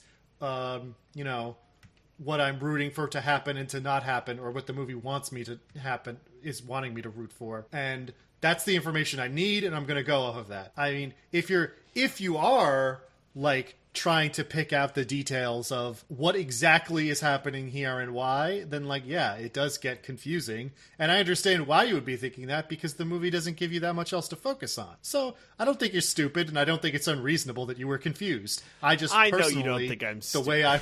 The way I watch movies, I was not that confused. All right, fair. I mean, I think that. It's a question. I think that readers, or listeners, not readers, I don't know, maybe some people read the description and delete the podcast. Maybe they're saying, DJ, explain to us how you watch this movie. Did you watch it on your phone, on your TV? Did you have something in your hands? So, yeah, I was going to say, free hands the whole time. Oh my Actually, God. Michelle had made empanadas for dinner. And you want to talk about a one-handed snack. There you got fucking empanada. That's a good point. That is I have a very good wife in that she exclusively makes dinners that I can eat with one hand or a fork. We keep it simple here in the Chapman household. Can we get a second run on the word wife, please? I'm sorry. My wife. Yes. Listen, it's relevant again. We can't pass these opportunities up. That's true. So I watched it on my TV. I definitely acquired it in a way. Oh, sure. I acquired it. And and I watched it on my TV, and I took like, I paused it for, you know, maybe 2 bathroom breaks and then to get dinner, and like that was it. Like I actually shit you not, I went back and watched the scene with protagonist and wife in the restaurant because I like lost the thread with the painting, and it felt like so early on that I'm like, oh fuck, if I don't get this, I gotta. I watched that scene twice. By the way, not a bad scene. I actually like that scene. I was confused by that as well. Not like completely, but I think it's just so like. I think this movie. I think I would say to like someone who hasn't seen the movie, it's too complicated for its own good. And they just assume I was talking about the time travel, but I'm not. I think I'm talking about stuff like that. Mm-hmm. And I think that's why this is the most Christopher Nolan movie of Christopher Nolan's ever made, is because he just put so many foreign concepts in, and it's just too much. Like the real fake painting thing, it's such an unnecessary detail, right? Like that could have been anything else. And the painting vault thingy in the airport, like that could just be another thing, like something more normal. Have you ever gone to security? They have a room, and you go in, and if you're in this room, the building's locks you in. I don't care. Like I'm not trying to steal this myself. I don't like. He just I don't know. But I will say, to this movie's credit, it has like the dressings of a good espionage movie. It could be that. It just is not that, because for some reason, every Christopher Nolan movie now has to end with some kind of, we're going to war, and everyone's got a fucking assault rifle. Like, I don't know why he has those urges. Where does it come from? That's true. That does feel kind of tacked on. In a sense that, like... do you mean the last 2? And Dark Knight Rises. Yeah, Dark Knight Rises. Okay, yeah, that's fair. And even Batman or Dark Knight has the bit where it's like he has to fight a bunch of guys with guns. I don't know. I do think Christopher Nolan movies tend to spin out of control near the end because he wants to do the most complicated thing, and he wants a big, realistic, lots of extra spectacle, where you would assume a movie like this that starts small or at least starts in a more like simple way would also end in a simple way, where it'd be like, I mean, it would end in a like a room, because it would go from small to big to small again, but it gets really big. I would have liked one drone in this movie. That's what I would like. I would have liked one drone at some point. To do what? That would have solved everything? Just carry around Balthazar's or whatever, Santa's secret child. Hell, even in that first scene when they're trying to get the undercover spy out, you know, just have that be some kind of recon thing. They have a drone to do recon. I would have liked that. Instead what of problem does this solve? It's just there to. Is this like an exclusive podcast with Obama? What is happening here? You're suggesting drones will fix the thing. I know he's going on like a lot of podcasts this week, but I didn't think we could get him. No, I mean in the sense of like, you know, at least it would have felt like more 2019, you know, military thing. All Christopher Nolan, he made Dunkirk, but I think he wants to make a more like Saving Private Ryan war movie. Maybe that's where his true passion lies. I mean, if anything, I think he wants to make an Edge of Tomorrow or something like that. Edge of Tomorrow's so good, though. I know, and I think it's better than like I think there's some movies that he looks at and goes like, me, and I think Edge of Tomorrow is one of them. But I feel like if you're gonna sit here and say Edge of Tomorrow's better than this movie, I'm not gonna disagree. And that's Tom Cruise for you, man. He should have let Tom Cruise be his guy. You know, it would have but see, the thing is, Edge of Tomorrow and. I don't know if this movie would have benefited, but you understand the concept fairly early in the proceedings. Like, we get the concept before we get, like, training montage, right? Like, that movie is very good about showing you a partial painting and then revealing the whole painting as we going along. If he did Edge of Tomorrow, there would have been an additional layer that was kind of a mystery the whole movie, and we'd be like, well, wait, what's this other thing? Why does Tom Cruise sometimes revive in the far future? Well, to be fair to a big old brat who wants to kill everybody to revive the theater experience, it does seem like with Edge of Tomorrow... Sorry. With Edge of Tomorrow, it's like Groundhog Day, but war. And this is kind of its own thing where it's like we're going to really create a whole new concept that hasn't been in a movie that much, and we're going to invert time. But I think if that's what your movie is, the thing with Christopher Nolan that kills me is I like so many of his movies from the beginning because I think when constrained by something like budget or just like logic, he makes a really cool thing. And when he gets an unlimited budget and he can crash a plane into a building, Memento stops being Memento. And it stops being like a guy in a parking lot running away from someone. And it just turns into this like James Bond or Mission Impossible movie that I feel like his strengths lie in like the first kind of movie. I don't think it always translates to bigger. I'm trying to think of like a version of that works for me with him. And it's probably Inception a little bit. But even Inception, the stuff where he's like, in the mountain chalet and there's guys on skis with machine guns, like that's not the part anyone cares about. No one remembers that. That's another movie that ends with machine guns. Oh my god. Yeah, the part we like is the part where he's tumbling around in the hallway. Joseph Gordon-Levitt's fighting the guy, and like that's the kind of thing that I think if Christopher Nolan should have a rule. If I'm Christopher Nolan's producer, who is him, but so if, let's say there's some sort of god producer that gets to give him like one note, or at least Jonathan Nolan, who could come in and be like, "Hey, buddy." I think it'd be no more than his wife is his producer. Oh, okay. Oh yeah, that's right. I mean, and a wife. Oh, is sorry. Yes. No, I'm sorry. His wife. Yeah. His wife is the highest level of person that he can possibly like. The only person more important than a protagonist is Christopher Nolan's wife in a movie. Like, they make the world go round. So, and they're the weakness of the protagonist. So, what was I going to say? If I were her, I think my note would be no more than 5 characters in a scene. No more than 5 people in any shot ever. If you do more than 5, the movie becomes a mess. And, yeah, I think then it would work. Curious. Yeah, I can't think of a Christopher Nolan movie I like where there's a scene where there's like a shitload of people. Those are always the parts that I kind of write off in my head. I think there's Maybe some 10. of the Batman movies that do like the ensemble bits where you have like a lot of different police officers in one spot that I could be like, okay, this is okay. Because I'm trying to. The one benefit Joker doing the pencil trick. Yeah, no, that's why I'm giving 10. But I think you could have done that with 6 mobsters or maybe like 4 different mobster bosses and a goon, maybe. I think the benefit to number sometimes is like depth of a scene, like to get the idea that there's a lot of people involved, and I think that can be. Yeah, I just don't think helpful. those are the movies he should be making. I don't think those are the stories that he needs to tell, because I don't think that's what he's good at. Okay. And like Prestige, how many people? What's the most amount of characters you can remember in a scene in Prestige? It's probably a lot where there's like an audience, but like in terms of like people running around where we're supposed to kind of keep track of who's where, it's never that many. There's very few important characters in that movie, really. And that's a real win. And sometimes there's more characters than you think because it's a great movie that's cool. Yeah. I do love that movie.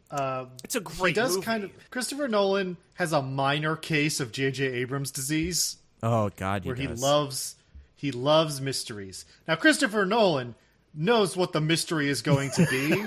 Yeah. So, like, it's nowhere near as bad.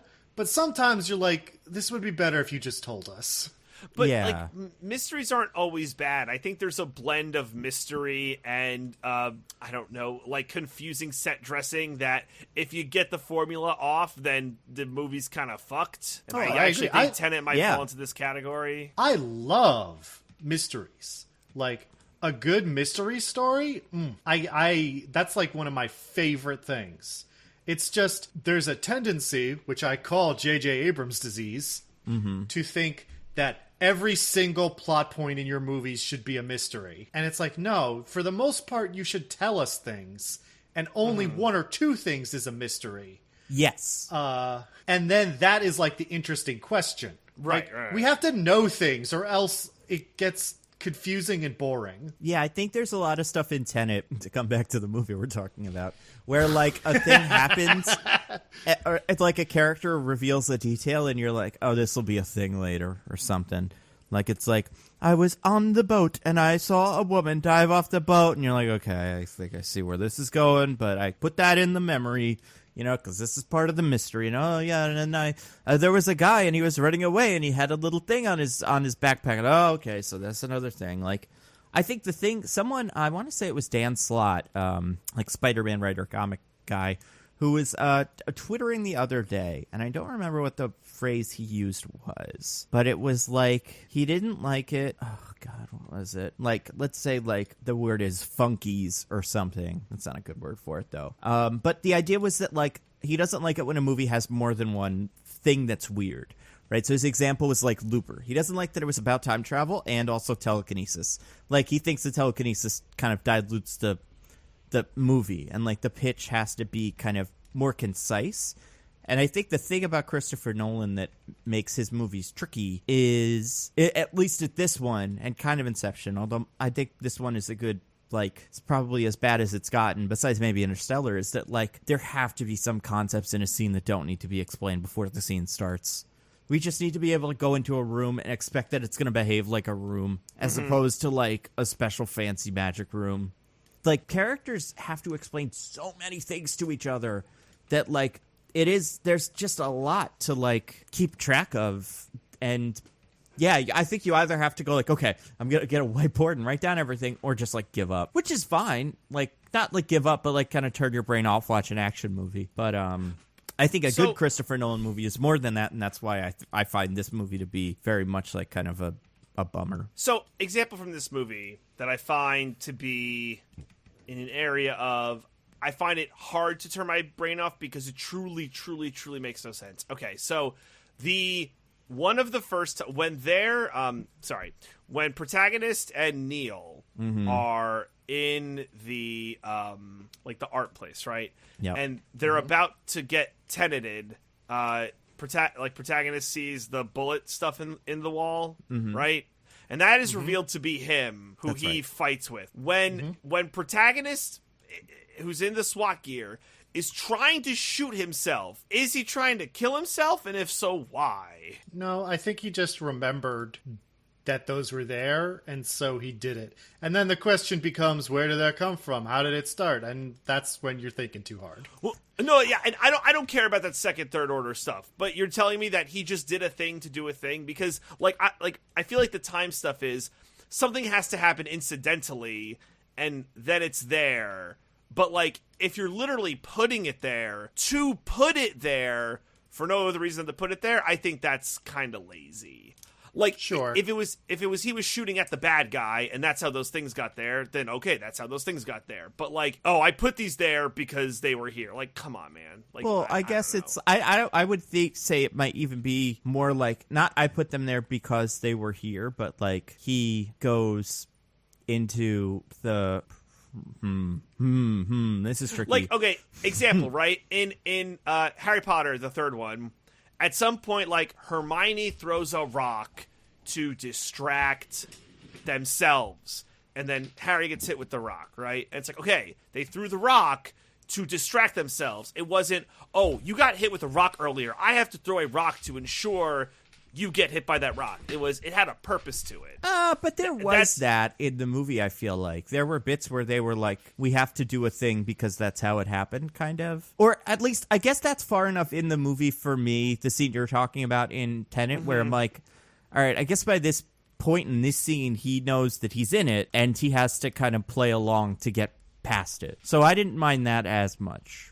I don't know, like, if he fucks up, he shoots and kills himself. Because that's an option, right? Like, you could have a version of the fight where he shoots and kills himself, and then, well, you know, fuck. Who knows what happens then? Yeah. I mean, the other explanation that one could do is just that, you know, he's in a struggle, he's holding a gun, you know, accidents happen. All right. Yeah, I mean, I guess that scene would work a little... Oh, sorry. We're on a podcast called Mostly Nitpicking, so that's what I'm here for. So I'm saying, I understand your point. Yeah. I mean, listen, we're like 2 hours in, we haven't even gotten past the second or third scene, so it's kind of... I didn't assume we were getting through the whole plot. Because no, I don't think we will either. Yeah. So let's talk some broad strokes. So here's let's go the ABC kind of plot. Okay. Sure. Without really getting into too much of it. So main character, opera house or whatever, gets recruited, goes, and then he meets with the girl, and she's like, if you drop a bullet, you didn't drop it. Look, it's in your hand now. And then he goes to Niall. He meets Niall, who knows he drinks Diet Coke, and he's like Niall. really excited about him, or Neil or whatever. I don't care. Neil or whatever. David Pattinson. Batman. Sure, David Pattinson. You want to take another run at that name, DJ? Wait. Oh, Robert Pattinson. God damn Robert it. Pattinson, even It's better. It's Yeah. David John Washington. I made their child or whatever. You know so many their actors' ship. names. So they If only this movie had the courage to make their child, am I right? So they run up a building by bungee jumping, and it's so dumb. And they go up, and then they talk to a lady, and she's like, "I'm actually the arms dealer. It's not my husband. You may have figured it was." And this is all taking place in like India or something. And then they bungee jump back down, and because they found a bullet. And they're like, she knows where the bullet's from because it's a special bullet. Yeah, it's a temporal bullet. A special arms dealer. So then they go to. She's like, you maybe get some information from this other guy. It's Michael Caine. And then there's a Michael Caine scene that is so unnecessary. Yeah, man. I think Michael. One important nugget is dropped in that scene. Which one? Where the finale takes place. Well, yeah, but someone else could tell us that. Yeah, I mean, no, you're right. It's mostly very unnecessary. It's so unnecessary, and even the finale takes place thing, which is fun. It's the same thing. There's so many scenes that are written where a character goes hey, John David Washington, I'm gonna make up like a fake one, but just this more or less works. John David Washington. Do you know what a Segway is? Oh, you mean like that thing that's like a scooter that moves people? Yes, exactly. Like that's one of them where it's like, did you know about the secret Soviet cities? It's like Soviet cities were built, but then they turned into regular cities. And it's like, do you know about the museums and airports? And they're for tax purposes. And there's just so much fucking that. Like, cut as many of those out as you possibly can in your movie because it's very confusing. But anyway, I honestly don't have a problem with those. I mean, that's what a heist movie is, and this is at its heart a heist movie. You explain what the heist target is and what all the things are and how you're going to subvert them, and then we watch how that goes wrong and how they improvise from there. Here's my problem with it: they front load them because this is a half of a movie. It takes place in future, and then we can't be re-explained. Like, I guess we can re-explain the things. But the first 45 minutes of this movie is nothing but concepts that should be foreign to the audience being explained to them. And bungee jumping. And opera house robbery. But, I feel like a good heist movie would be, about maybe 3/4 of the way through the movie we'd learn about the Soviet city or something. And they'd be like, guys, you never believe it, but he installed a Soviet city in his base. What's a Soviet city? Yeah, for nuclear stuff. I don't know. I feel like we learn about that way before it's necessary to learn about it. And I think part of the problem with it is the way the movie's constructed. But anyway. So it's like, oh, there's a guy. His name is Kenneth Branagh, and he's a Russia guy. He's got an accent. You'll never believe it when you hear it, but trust me, it's a real one. And he's going to go, and he's got a wife, and she's really tall, and she hates him. So go talk to her. She has a painting that's bad, so get the bad painting and be like, I also have a bad painting, and use it to blackmail her. And that's where we meet Elizabeth Debicki, Christopher Nolan wife, and they have a conversation. Again, I Sorry? really have to argue that she's not a Christopher Nolan wife because she's alive. Yes, but she is a Christopher Nolan wife in that she wants to kill her husband, and she is the motive. Her instability and motivates the plot, kind of. I wouldn't say it's her instability that motivates the plot. No, but her I don't know. I had a reason for this before, but I can't remember what it was. I would say she's a Christopher Nolan wife insofar as she's a wife who's in the movie, but it's in no way about her. Which we can all agree she should have been the main character of this movie, right? I mean, sure, I'd take it. I'd fucking take it. I mean, I think what's his name clearly if the movie didn't think it was so clever, Neil should have been the main character of the movie. No, because he's a character. I disagree. We like Neil because he's the side character. That's what makes him work. I think he would work as a main character. I don't think so. I don't think it would, because that's a different kind of character at that point. She's got the inner life. She's got the arc. She's who the story is about, really. She should be the main character. I mean, Neil kind of has an arc. We just don't learn about it until the very end of the movie, or know it's happening. He kind of has an arc, which is him saying at the end of the movie, "I had a whole arc." Yeah, I agree. Don't worry about it. I think if you look at the story from his perspective, I agree. She is an infinitely more interesting character than protagonist, but she could be the main character, but she's not there for any of the action. So, you gotta, as much as I'd love to see her also bungee jump with the three of them and like have all the things happening. It's mostly just her sitting around on a boat waiting to murder him. And then getting shot and falling asleep. Also, temporally, Nando. Shot temporally. So, okay, we also learned, we didn't really mention this, but this is kind of important. We don't know what's going on with the inverted stuff, but it seems like it's some sort of kind of radiation, maybe, right? That's like explained at one point. I guess. They say the word like that's what it means. But again, I'm willing to turn my brain off for that part, right? That there are some things I will concede as a movie watcher. Well, I guess that sometime in the future, we figure out a way to do this to things. We don't know how. We don't know what the process is. But because of the very nature of what the process does, we get lots of little debris that this gets done to because it's traveling backwards in time, and so it just shows up in the past. Oh, and this thing is not good. It has no it has no positive force on the world. It is only bad and should be destroyed. That was my takeaway from this movie. I guess the only reason I brought up the radiation was because what's her name, the scientist, at one point, he's like, John David Washington's like, I almost got shot with an inverted bullet. And she's like, good that you didn't because it would hurt a lot. And I want to be like, more than a regular bullet? And she's like, way more. It'd be even, like, she really makes a big deal out of how much it would hurt to be shot specifically with this bullet. And I assumed it had something to do with the radioactiveness of it, because otherwise it sure hurts to be shot with a bullet. But later, I will admit to not fully understanding the logic of this, but I just accepted that it was the case.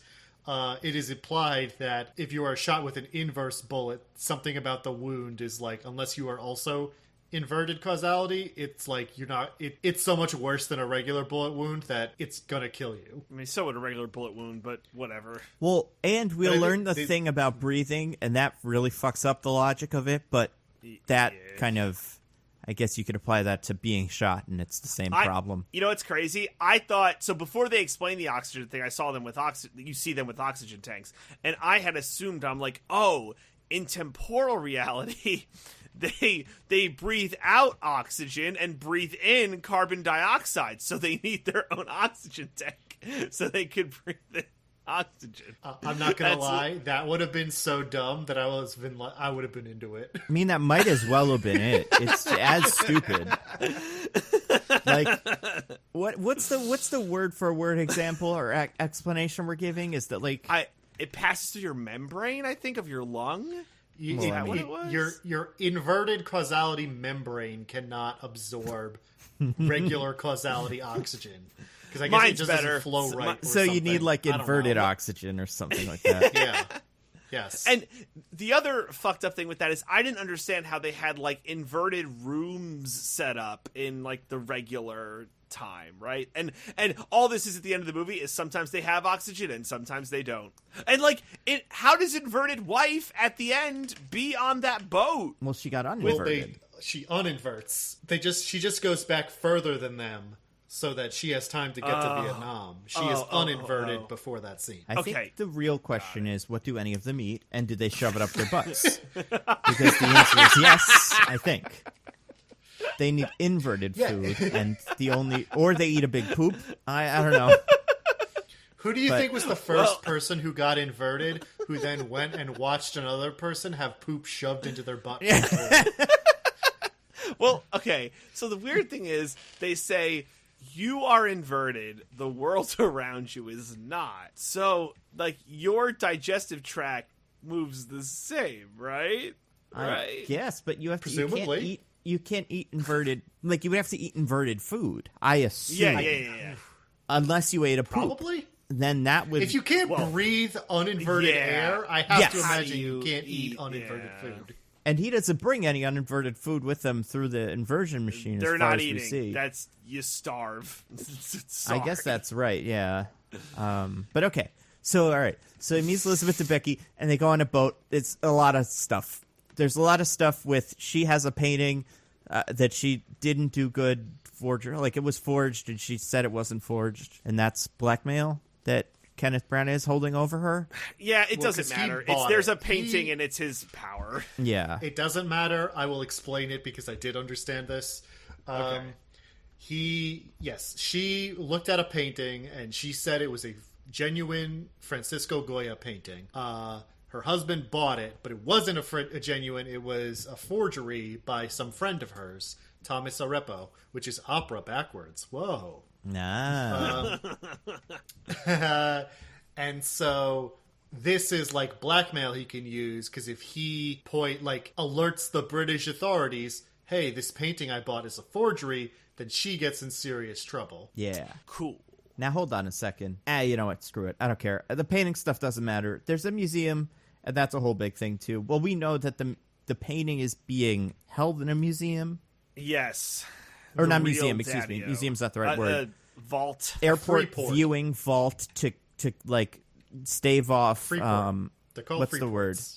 It's called the Freeport. It's like a pre-tax area where you can bring paintings to look at them before you want to buy them.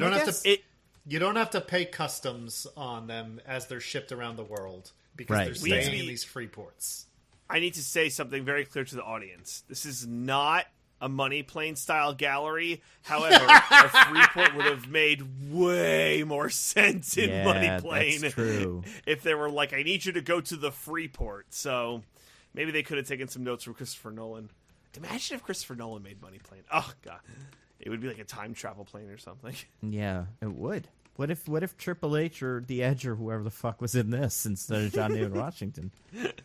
Oh my God, I would have loved to see that. Also, real quick, tiny thing that I'll never remember past this next minute of my life. Remember when Michael Caine is like, "You don't have a good suit. You need a good suit." Yeah, Brooks Brothers ain't gonna cut it. I'm like, "Fuck you! You betrayed the Kingsman. You don't get to make jokes about Kingsman. He's the villain of those movies." Well, he's the villain of the first one, because then he dies. And the future movies, by dying, he fucked it all up and put Dumbledore in charge, who explodes in the next one. You know what's upsetting? This might be the last time we see Michael Caine on the big screen. I thought about that. Although I'm sure he did 50 other movies. Is he not doing good? He does like a movie a week. Is he not doing good? I mean, he's 87. I'm not saying he's not doing good, but he old. DJ, right? What do you know about Michael Caine? Listen. This is Michael Caine. He's here. I'm breaking in. This slander that DJ said on your podcast is reprehensible, and I, Michael Caine, am disgusted. I'm going to be in 50 other movies. 4 Batmans, the new Spider-Man. Oh my God! Are you coming back in your classic role as in Spider-Man? From the old Spider-Man movies, you're gonna be You're gonna be Uncle Ben's brother. Yep, that's me. I'm the other uncle, but you're gonna be like Spider-Man's dad. Yeah, the one who has to fight on the plane, but older, as if he survived. Yes, that's gonna be me. Michael Caine, real quick while you're here, I did want to let you know, or I wanted to check with you. Obviously, you've been filming them, so you know what 4 movies you have in post-production. So this definitely won't be your last one, regardless of how long you live. That is correct. All right. That is correct. So you know what they all are, but I'm going to throw them at you anyway. So you're in a modern retelling of Oliver Twist. Very excited. Very excited. I'm Oliver, so that'll be good. That'll be good. Oh man, they should fix it on the IMDb. Because you're listed as Fagin, but who knows? No, Oliver. I'm definitely playing Oliver. That sounds good. Rafford C. That makes Law sense, is currently age-wise. Oliver. Yeah, exactly. How about Medieval? That's another one you're in. Oh, very excited for Medieval. I play Merlin, and it's going to be a banger. I'm very, very, very excited for Medieval. Very excited. Yeah, something about the Holy Roman Empire. Who knows? You're also in a movie called Bestsellers, which is about an author on a book tour. Yes. It's about author on book tour. The author decides to write a series of novels about Blockbuster. This is called Bestseller, and tries to revive Blockbuster. And this movie's gonna be a blockbuster. So Maybe. very, very excited. That's possible. You are also in a sequel. You're currently listed as a plot undisclosed sequel to a movie you've made. Do you want to? I mean, but Diggins, do you want to take a guess at what sequel? And you would know the name of it. What sequel Michael Caine is in currently on IMDb? Was he in the first one? He was in He was in both of the first two. Oh, it's a third one. That's right. Ooh. It's a threequel. A thruple, as it were. Yep, that's what they call him. Yep. Let me think. He was in both of the first two. It's the third one. As far as I know, I have to assume he was in the second one. I haven't seen it, but like I have a feeling he was. The third best Marigold Hotel. No, that's a good guess. Michael, you can tell us what it is, as you know. Obviously, it's the Weatherman 3. Very excited, coming back with Nicolas Cage. That's right. We think that it's going to be real good. People are starved for the Weatherman, and I think that this movie is just going to be off the charts successful. And I think that's a great title for it too. Now You See Me 3: the Weatherman. Right, this time they're doing weather magic. I think they made it rain in the last movie. That's not super inconsistent with the bullshit they do in those. Did you know that because whoever was in charge of naming those movies, because they didn't call the second one Now You Don't, they were sent instantly to hell? That's true. Fair. That's true. I fought for it. I want you to know I listen to podcasts every week. I love. Thank you, Michael Caine. Thank you, been Michael on. Caine. You haven't been on in a while. I know. Well, it's I've been turning off all my technology because I really just want to have some peace and quiet. Oh, I'll be back more often. But I fought for Now You Don't, and I what thought should they call this third one besides Now You See Me 2, 3? Or whatever. Now you see me. It's the obvious progression. It's Now You See Me, Now You Don't. Get me a 3-handed sandwich. That's my time. I'll really good, Michael. Well, thank you so much. By the way, I want to tell you. By the way, I just watched this movie. You were awful in it. This was maybe your worst performance ever. I have to say, completely agree. Absolutely mailed in. Do less somehow.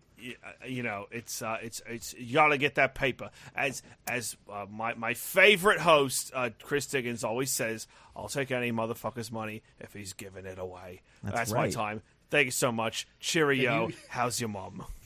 Bye, Michael. Goodbye, oh Michael my Caine. God. Yeah, remember when he did that Jaws movie and he was like, I didn't watch the movie, but I have a nice house. Fuck the movie. Pretty sure he Is that said a real thing he said? Yeah, that's not the quote, but it's like Jaws. Yeah, I'm gonna say it was like Jaws 3. Jaws 3D? No, so okay, Jaws 4 Michael Caine quote. If you Google Jaws 4 Michael, that's what comes up. So he says, I've never seen it, but by all accounts it is terrible. However, I've seen the house that it built and it's terrific. That's Michael Caine. Wow, what a guy. Hey, Yeah. Oh, I my respect it. goodness. I I hope respect the it. house. I hope the shed that Tenet built was good as well. I hope maybe just hanging out with John David Washington. I guess the only person he's in a scene with. Maybe that was worth it. I don't know. Maybe that And all those restaurant extras is really who are nice. waiters. Yeah, maybe you got Probably to is keep a nice the suit. restaurant. It did look nice. They wouldn't box up the steak though. Well, yeah, because like rich people are not taking their food to go. That's Right. like If you don't eat it all, then you just throw it in the trash so the poors can't have it. Yeah. So then he gets inverted. Okay, where are we in the plot? All right, they're on the boat. There's a whole boat bit where like there's a sexy boat party of death. There's a whole boat bit where it's basically like he has to get Kenneth Branagh's trust, and eventually he does. Everything else is not that important. Yep. And then they go to actually kind of do some Tenet stuff. There's a big old car chase where one of the cars, or a car not really that involved in the chase, but seems to have been doing time travel. Ooh. Whoa. What could that mean? And then we go You and could say. they invert themselves in a little room with the turnstile, which is the invention that you use to do inversions. Did I skip the bit with the plane? They also crash a plane. Yeah, That was when they were doing the art heist in the Oslo airport. Yeah. They do it by crashing a plane. It's a little Yeah. dramatic, and throwing gold bars out the back and stuff. It's pretty good. It was a good scene. Yeah. I honestly. like that's a enjoyed real that. thing they did, right? They actually did the Yeah, plane crash. I mean, honestly, like I was kind of down with that scene. I didn't hate it. Like it was action. It wasn't too bullshit or confusing, and I'm like, I'm enjoying this. It was fine. It was really fine. Yeah, I'm kind of with you. I thought that scene. There was a bit with like they're like, oh my god, if you go in this room, it'll take your. There's no oxygen in it, And then the guy's like, wait, we have a 10-second warning, right? And he's like, yep. That's like the explanation for the room. The room, all the oxygen floods out of it because of some gas that's pumped in to preserve the art in case of fire. But then that happens, and the guy who's in the room with them, who explained it to them earlier, has to be reminded that the room is going to kill him. And he leaves the two rich people in there. Yeah. It's like, we care about our clients, rich folk, except fuck you guys. Yeah. Actually, what he says is, we have no higher priority than your property. Yep. So no, it's consistent. I think he was like, oh shit, I don't want to die. That's fair. You do kind of expect there would be something in the room, or some, I don't know, something. 10 seconds is short. Also, give it 30. You know, if there was actually a fire. That was kind of Neil's point when he heard that. He was like, yeah. That seems short. And then the guy responds with, we have no higher priority than your property. So it's supposed to be short. I guess it's supposed to be, oh, these guys don't give a fuck if you live or die. Cool. You know what? I'm no airplane museum thingy designer, but if I were the whole place to kill everybody inside it in 10 seconds, the alarm would say that. It would be like, everyone leave right now. You got 10 seconds. Here we go. And then Instead die. of like beep, beep, beep. And then one guy has to be like, wait, you said 10 seconds?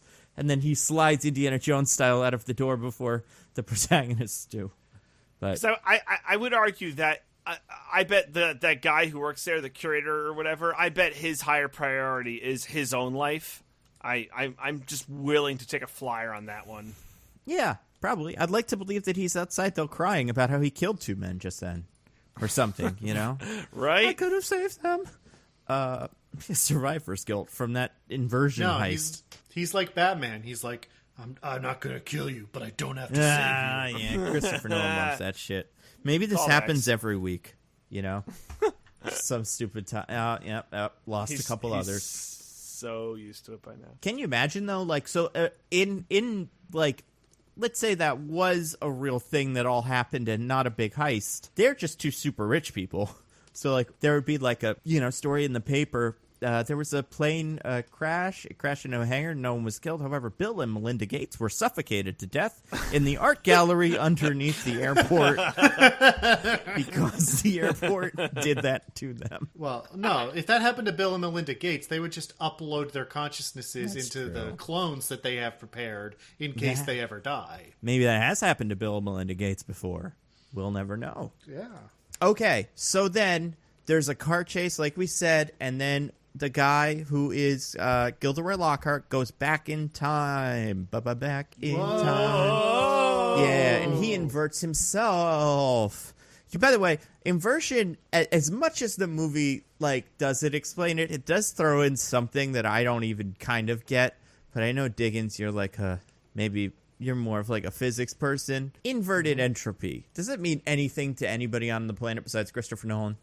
I mean, it's not a thing that exists in the universe as far as we know, if that's what you're asking. Essentially, what he's suggesting is that inverted entropy would mean essentially that energy is being created, which is not possible. Right. So, no, it's just kind of his way of saying time travel. Okay, cool. I mean, it works, kind of. I mean, it doesn't, but it's like they say that a couple times in the movie, and I kind of maybe half know what that means. So I'm like, yeah, all right, whatever you say, scientist lady.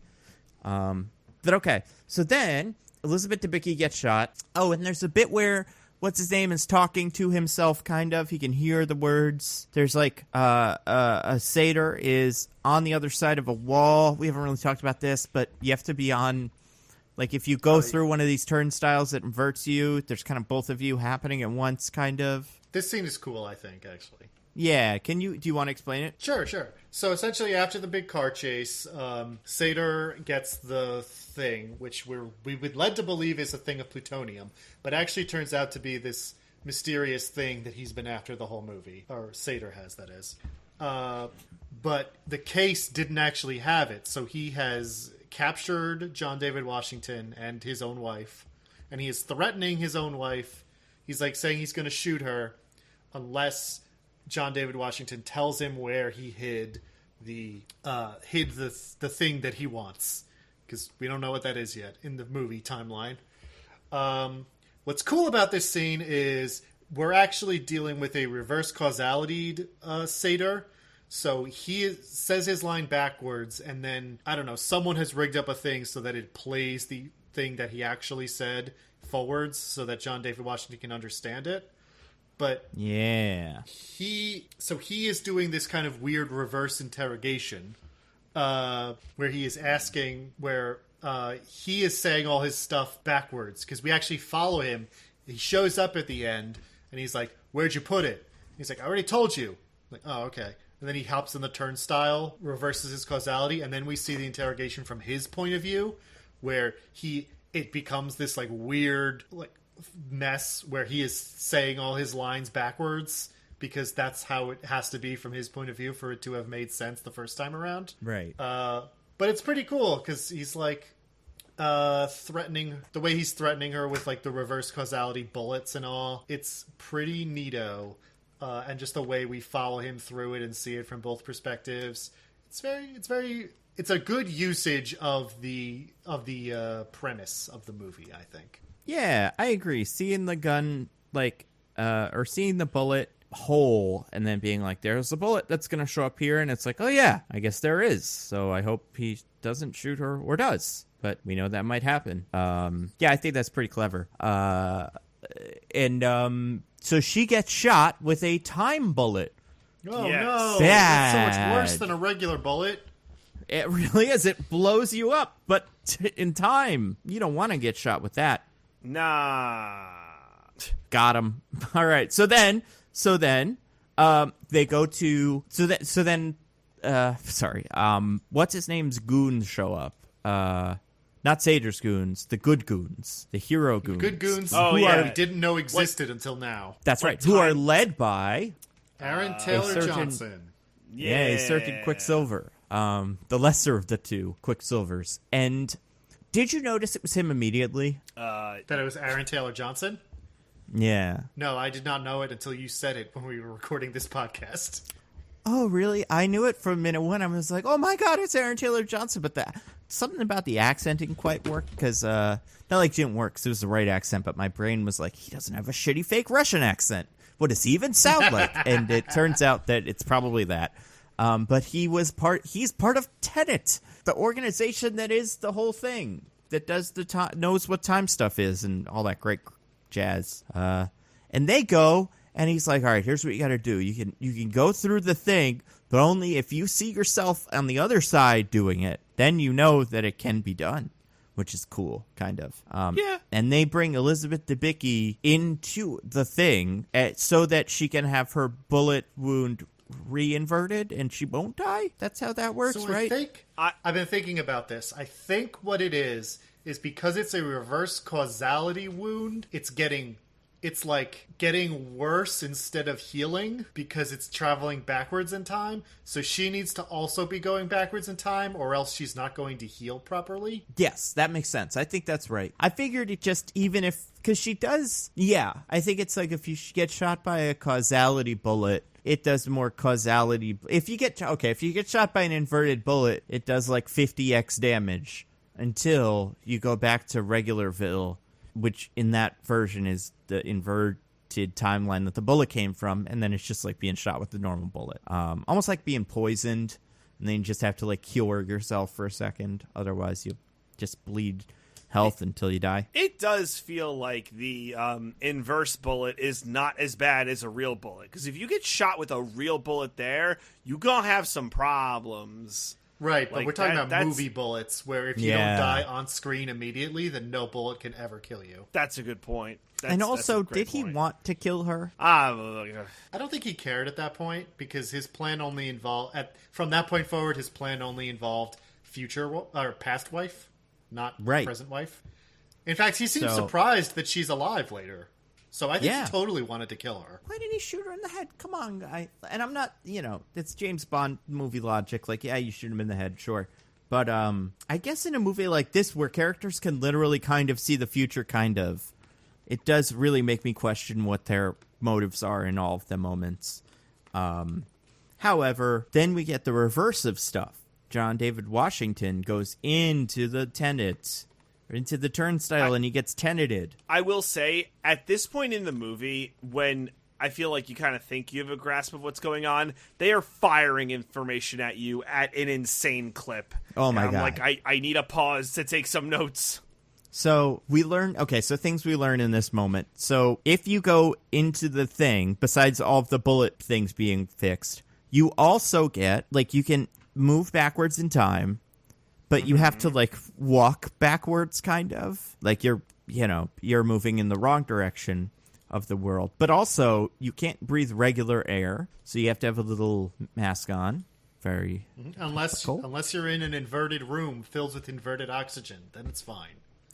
Yep. And what oxygen, does inverted oxygen come through the thing? I would think so, right? Because it's inverting you. I would think it inverts all the oxygen you travel with, too. So if you just keep the inverting machine going, the room is going to be filled with oxygen, because it's going to be taking oxygen from the old, like, from the good room and putting it in the new room. I kind of assume that's what they do. Like, I assume that's how they like seal up those rooms, make them airtight, and they just run the machine a bunch of times, and that's how you make an inverted room. Same. But yeah, so that's what they do. So he goes and does the car chase again, but as that third car that gets in a big accident. What? But that was just a normal car. And then, and so someone tells him, like, right before he does this, like, if there's a fire, you'll freeze because you're taking energy away instead of. And then that happens when his car explodes, and then it never comes up again, and it's also stupid. Yeah, being shot should really make you. It should freeze you, right? That's why the bullet is bad, is because it's so hot, right? Or like part of it. I don't know. Yeah, that's a bad really, because it moves through you at a very fast speed. That's what's bad about the bullet. But it's like yes, it is hot. Yes, a regular bullet is hot as it comes out the barrel. Yes, you are correct there. It should be a cold bullet, or I assume part of a. Like, so there's a one bit later, obviously, where there's the plane crash that causes a big fire, but it's a big cold, right? I don't know, man. No, but the plane is in regular causality, right? Right, so, but for them that are in backwards causality, it should be a big cold. So if they had ever caught on fire during that, then I guess they would have frozen, yes. Huh. Yeah, that is a weird little detail. But again, it's like, okay, so what about the rest of the world, kind of? Like, I just feel like that is a very unnecessary detail that I wonder if people will be arguing about this movie forever. Like, physicists will be like, actually, if you look at this thing, the car shouldn't even work, or the car should be... Well, listen, I don't know. What movie doesn't get that treatment from, like, every single person who has any expertise in whatever that movie's about? Speed Racer, perfect movie. I would say, okay, so then we go and do... So then Neil and wife and protagonist all get in a crate and go to the airport scene. Yes. This is where, and I've seen this on Twitter, I'm sure you guys have too, the most Christopher Nolan-y dialogue of any Christopher Nolan movie shows up. Yes! Yeah, I wanted to talk about this. Okay, let's do it. So, yeah, I'll let you take this one. This is a fun one. Wait, no. You do the setup, and then I'll say the line. Okay. So you got Elizabeth Debicki is waking up from being in just like an IV, and she's healing because she's been inverted. And the other two, Batman and Denzel's son, are both in a shipping container that is safe for them to be in, and they are on their way to the airplane scene. And they go, what's the problem? What are the stakes of the movie? It's been so long, I've kind of already forgotten them. And it's like, well, if he gets all the pieces of the thing, he'll be able to create an infinite causality explosion, and it will destroy everything in the universe. Including my son. It's the worst. It's like, yes, that's why she's that's Christopher what everything Nolan wife, means. by the way. Because her wifeliness is like it's the driving like plot motivator kind of. Is like it's like just thank you for pointing out what you care about. It's not Yeah. Like, we get it. You love your son. We're talking about all of reality. It's a little bigger than that. It's almost, she maybe could have even looked at the camera and been like, that means you too. And I'd be like, oh my God, that's right. I'm part of that. I'm me too. Yeah. Or like, hey, you out there, if you have a son, then maybe you can relate to this because I love my son. And you probably love your son too. She even says that. She's like, only a parent with a son can understand what I go through. Oh my God, that's God. Listen. I'm not an antinatalist here. That's the thing all fucking parents say. Only a parent it's the understands what worst. it's like to be a parent. I get it. You love your child. That's fine. You don't act like I can't understand loving your child. Or right? Yeah, antinatalist. So does that mean what is that word? Because I've never heard that word before, but I have a feeling I'm that.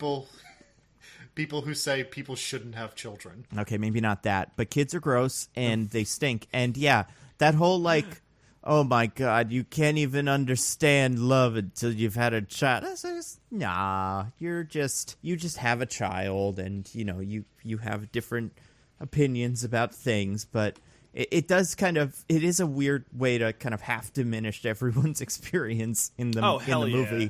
I would have I wish there was a way to like, how about this? What if Christopher Nolan made this movie in like 10 years when Google knows everything about us and is able to like use deepfakes? Let's say 2 years able to use deepfakes to like change the lines.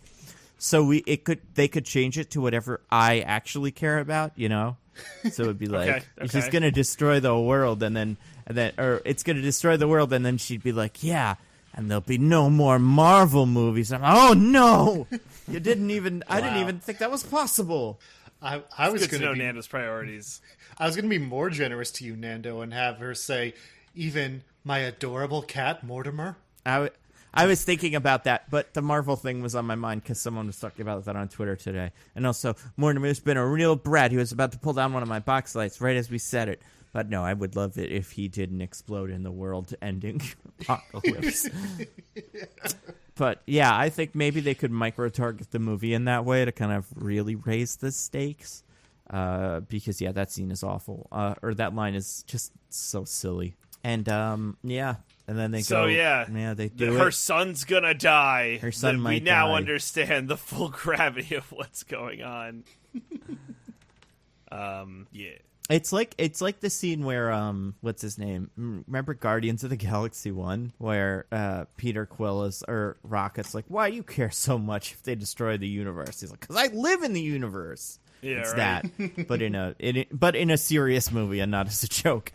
So then they go and do the plane thing, but oh my God, they put on like full face masks and complete like gear. Like SWAT gear, yeah. Yeah, but it's still a surprise to John David Washington when he is in the thing that he is in, when he tangles with himself. Yeah. That's cute.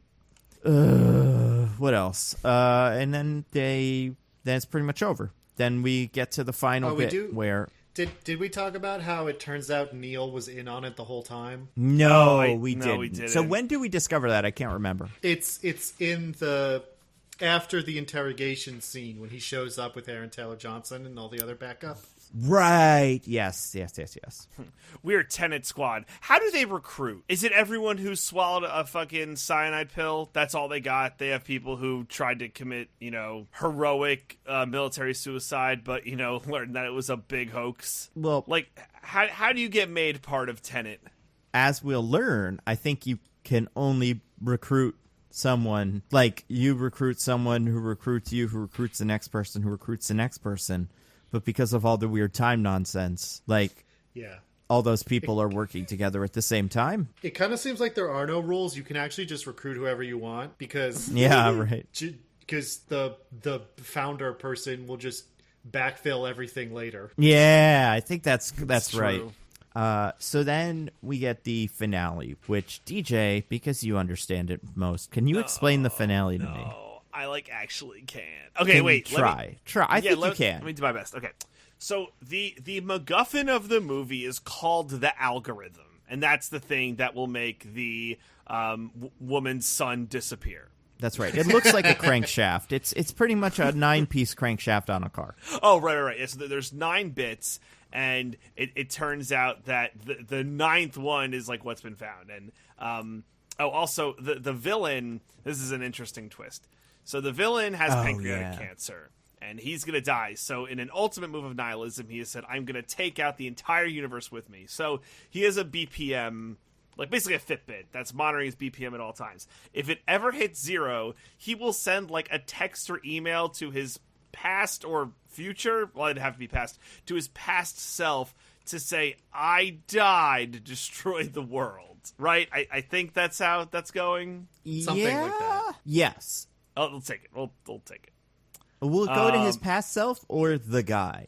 Right. Yeah. I wasn't sure if it would go to his goon that has the world destroy thing. I think it will go to his goon at that like through some mechanism. It eventually ends up with his goon at that moment. Well, at one point, what's her name? The lady who's the arms dealer kind of explains, like, emails, they go forward and backwards in time. And it's like, yeah, he'll get a backwards text. Which, no, yeah, I've never gotten I've never gotten well, a no, backwards. I got a backwards text from you today, DJ.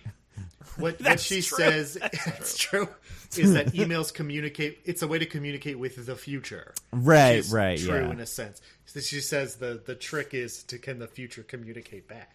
Whoa. Yeah. So I guess that's what he's doing. He has an inverted phone that's going to receive an inverted signal from an inverted satellite somehow. Yeah. He's been setting this all up. Yeah. I mean, it means a lot to him, and he's got a lot of money, so sure. He's got gold bars, and he could beat you up with them, and he's so cool. So that's his play, right? So there is a two-pronged attack. There is a red team and a blue team that they explain that, there's a pincer move in military where, like Blitzkrieg, you come from both sides. Well, this is a time pincer move. So you come at it from the past or present and then the future. And then you crisscross at the midpoint.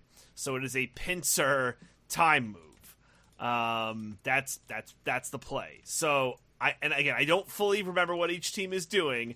But the main idea is that we can't let the algorithm get put into a hole because then it will never be found. Well, no, and then it'll... No. It's right, every other Diggins. part of the algorithm is here. If it all gets put together, then the thing goes off that destroys all of reality. Has it not already been put together when we see it? Not until this moment. But also... Well, because Sater just got the 9th piece, so he brought it to there that day. But he's waiting. The guy has it in that moment. Like, so that's the first moment where all 9 bits have been in the same spot and potentially activated to create whatever, the Sun Killer. And then he's waiting to see if he gets the text to do it or not. So, but the blue and red team thing, so there's a crate full of red guys and a crate full of blue guys. Yep. And that's like the Time Goons. And the Time Goon team is John David Washington and Quicksilver are on the red team. And Christopher Nolan, Batman, whatever his name is, Robert Pattinson is on the blue team. Now, they're in different crates, so we don't know what each crate is seeing and what's happening. But we know that the job, like the point of everything, is for the blue team to go watch what happens and then tell the red team so the red team can go do the thing with the knowledge of where the important stuff is going to happen. Yep. Cool. It's a time pincer. But we don't. Yep. But we don't know what the thing is, and that's bad. What thing? In my opinion, like what the job is. It's to get the thing. Oh, they explain. So I guess the guy, Aaron Taylor Johnson, gets up and he's like, "All right, so there's a big fight happening up here, but actually we learned that there's a little cave, and that's where the whole business is going on. So it's all kind of a distraction to you. Oh, and this is happening at the place that Michael Caine was talking about at dinner. And it's in the, if you go down into the little mine, you have to go in there and go kill a guy, and then you can go stop the Tenet thing. And so that's the information they gather from the time pincer. Yep. But it does turn into like the beach on Normandy, where our guys are just like coming out of a like shipping container or plane. I can't remember if it's still the shipping container, but like they're all running around with guns, and the other guys are running back into the shipping container with guns, and people Who are they fighting? The bad guys. Like, more of Sator's Do you remember the goons. word? But like Antagonists. there's so many. They say it. There's so many. It's like a small army. Yeah. Well, I mean, he's a rich Russian guy, but also Aaron Taylor Johnson's like, they've got it all. Antagonists, inverted antagonists. You won't even believe it. That's a line from a movie we watched, everybody, who, if you're like, there's no fucking way, that's a line in the movie. And everybody in the movie just nods their head and goes, of course they do. That makes sense in the world of this universe. Like, yeah. But, yeah, they have, like, goons. I don't know. He's got a lot of goons. That's not insane. But also, there's a thingy there's a turnstile in the center of the thing as well, which will be handy in the future, perhaps. And the red team, like we said, or I think I mentioned this, can't know what happened with the blue team. So, like, Denzel's son doesn't know if Batman made it through the whole thing because he was on the blue team. So this is going to be exciting for him. So how does it all go? Does the son die or not? The son does not die, thankfully. Oh, we should also mention, real quick, while this whole thing is going on. Oh, yeah. The wife has, like we mentioned before, gone so far back in time. She now is in forward time. So Sator has gone back to like his happiest moment because that's where he's going to kill himself to make this all happen. And where that is a thing we've been told about before, where her last attempt to really make everything work. They're like out on a yacht off of the coast of Vietnam, having a family vacation together, and it was actually going okay until he suggested that he'd let her leave if she didn't ever talk to her son again, and that made her very upset because her son is very important to her. I don't know if that's been clear yet. Yeah. And also, you'd never believe it, you guys, but she also remembers that day seeing a woman jump from a boat and into the river, and that represented freedom to her. That's not going to come up again. No, that would be silly if it came up because it's way too much. But also, so then, her and him have this like kind of, first of all, he's surprised she's there because he's like, wait, they said you left, and she goes, no, that was a lie. I'm here. And he's like, I don't know about time shenanigans. I guess that's what's happening right now. Well, I'm he quite a thinks fool she's dead. if you ask me. What'd you say? He thinks she's dead, you know? But and he doesn't know what happened that day. No, but I mean, like, he's on the boat and he's like, wait, I thought you were on the shore. She's like, no, I'm not on the shore, I'm here. And I feel like for me, if I'm doing time shenanigans, that would arouse some suspicion. But I mean, I'm a little more clever than some Russian billionaire goon. Anyway, her part of the plan is she's waiting for a signal from some other guy who works for Tenet because she can't let him kill himself until they have successfully stopped the thing, because that's what sends the signal. And if he kills himself before they stop the thing, then her son goes away. Yep.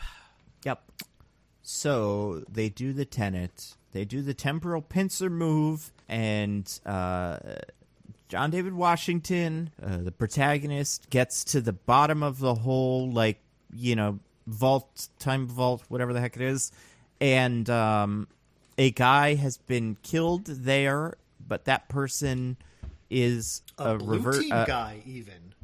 Yes, exactly, with a special tag, perhaps, on his backing pack.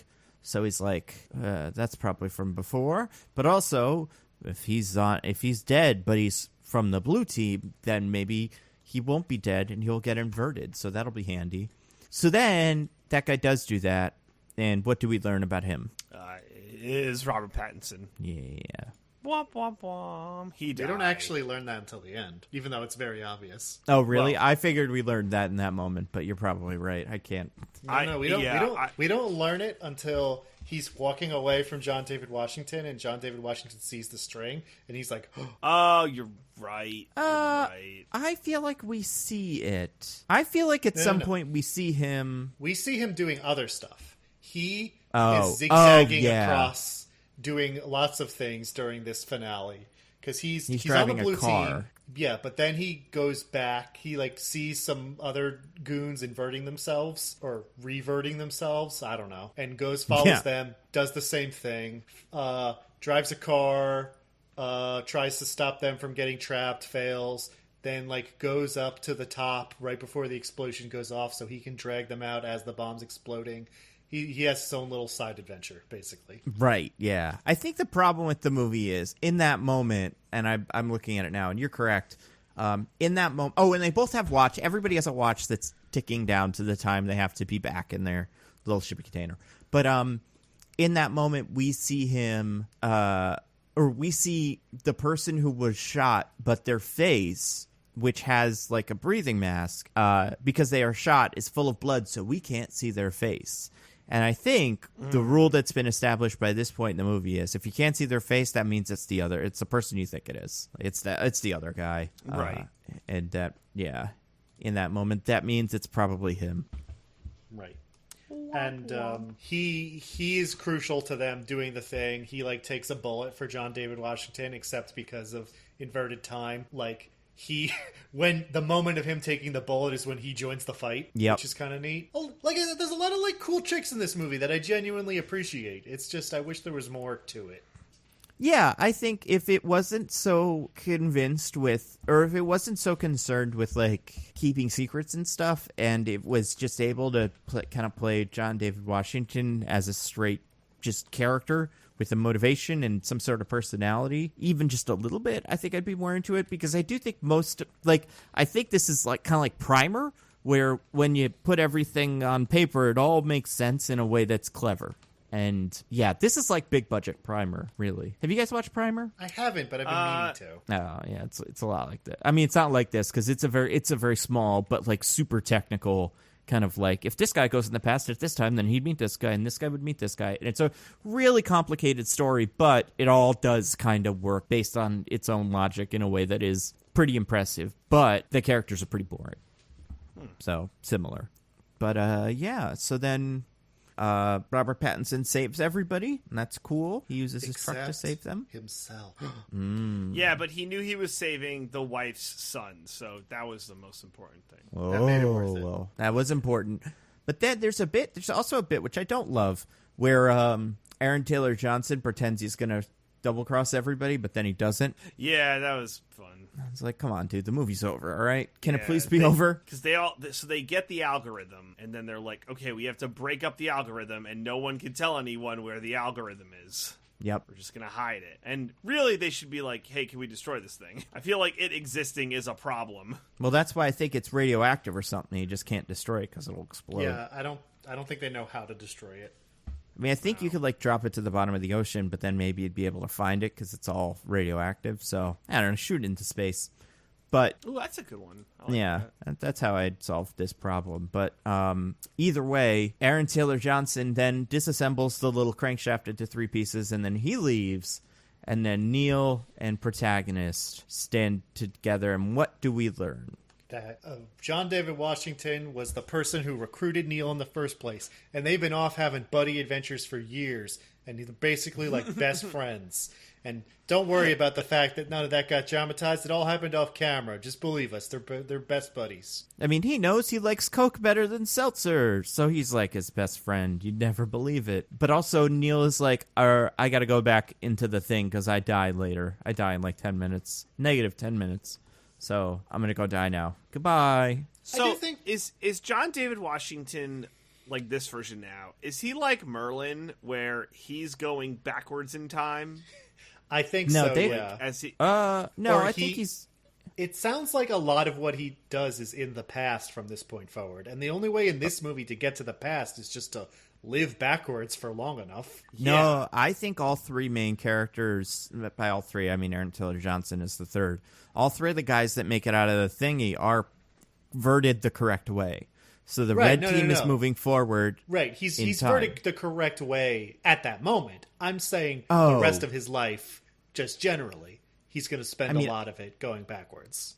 No, I think he's just 10 days behind or however long the movie takes. Like, Oh, so 'cause you this- think at the end he'll be like back to normal? yeah, I think one of the things we learn kind of is that this whole business takes place right around the same time as the Opera House thingy. So I think At this the is exact just same time, actually. Yeah, so he's there pretty much right now. So he goes and lives his life from now forward normally. And he is going to recruit a younger Niall, whatever. I don't know why I think his name is Niall.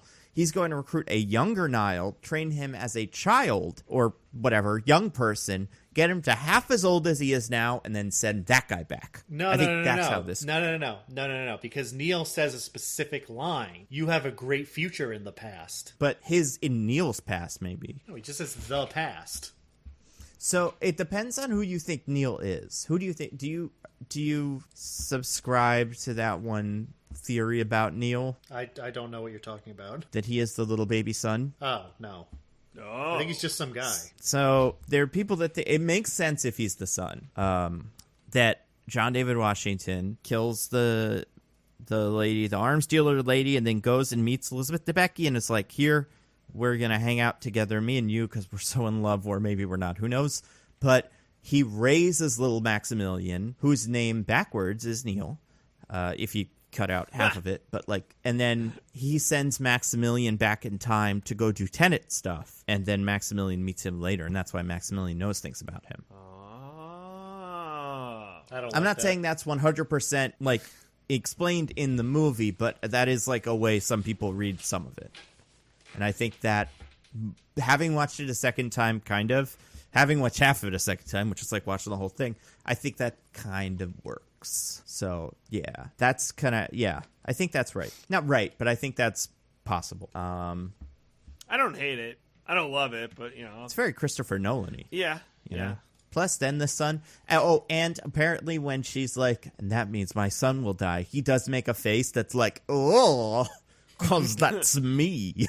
Hope I don't die in the... I mean, maybe he's making a face like, is that really your priority in that when you... Yeah. Are we sure this made it to the final draft? It seems like another placeholder. How many of these lines are placeholders? I don't know. I think Maximilian, the last four letters are N-E-I-L. If you go backwards. But that's not even how it's spelled. It's whatever. L-I-E-N, right? Maximilian? No, usually it's N-E-I-L? an A. The name Maximilian is usually spelled with an A there. Oh. That's true. Well, theory punctured. No, you can do the E. The E is the French version. They're not French. Yeah. Hey, don't tell them what to use for naming conventions, Diggins. He thinks French is cool. Maximilian is also the name of an Overwatch character, but I don't know where he's supposed to be from. Monaco, so I guess Italy. Also, I have no idea what Kenneth Branagh's accent was, so maybe it was French. He's Anglo-Russian. That is explained at one point. I mean, it's almost explained to justify the accent, as because he's like, someone says Russian billionaire, and he's like Anglo-Russian. It's like he sounds like a Russian guy. No, he sounds like an English guy doing a Russian guy. If you say so. That's fun. That's in the Michael Caine conversation. But anyway, yeah. So he goes to die. Maximilian, or the Neil character, whoever that is, goes to die in the thing because he's supposed to. But so that's why, DJ, we know that he has the right. He has the backpack with the little string on it. Yeah. So that means that was him. Or something, I don't know. I mean, I figured it was him when we didn't see his face, right? Yeah, I think every time it's either the one you wouldn't. It's one of the two of them, and you just kind of flip a coin and go, I guess it's protagonist or whatever. I mean, I thought it was fairly obvious in the Freeport fight scene when Neil says, I took care of the other guy after seeing his face, but off screen. It's like, oh, that's them or whatever, and he's in on it. Well, and also there's that line that's right before they start doing that stuff, I want to say, someone explains, you can't interact with your past self. That would fuck everything up. And then they start doing it, and Neil's like, no, don't take his mask off. That would fuck everything up. I mean, that would start a chain reaction. That would be a bad thing. So, yeah, I think the movie is technically very clever, and it's generally well put together, but I'm just it's in need of, shockingly, a protagonist. That's all this movie needs to work. Also, all the lines where he's like, I'm the protagonist of this story, that's too cute. Yeah, he really is. God, yeah. And you maybe need a different protagonist is what did you think you were the only protagonist? Sucks.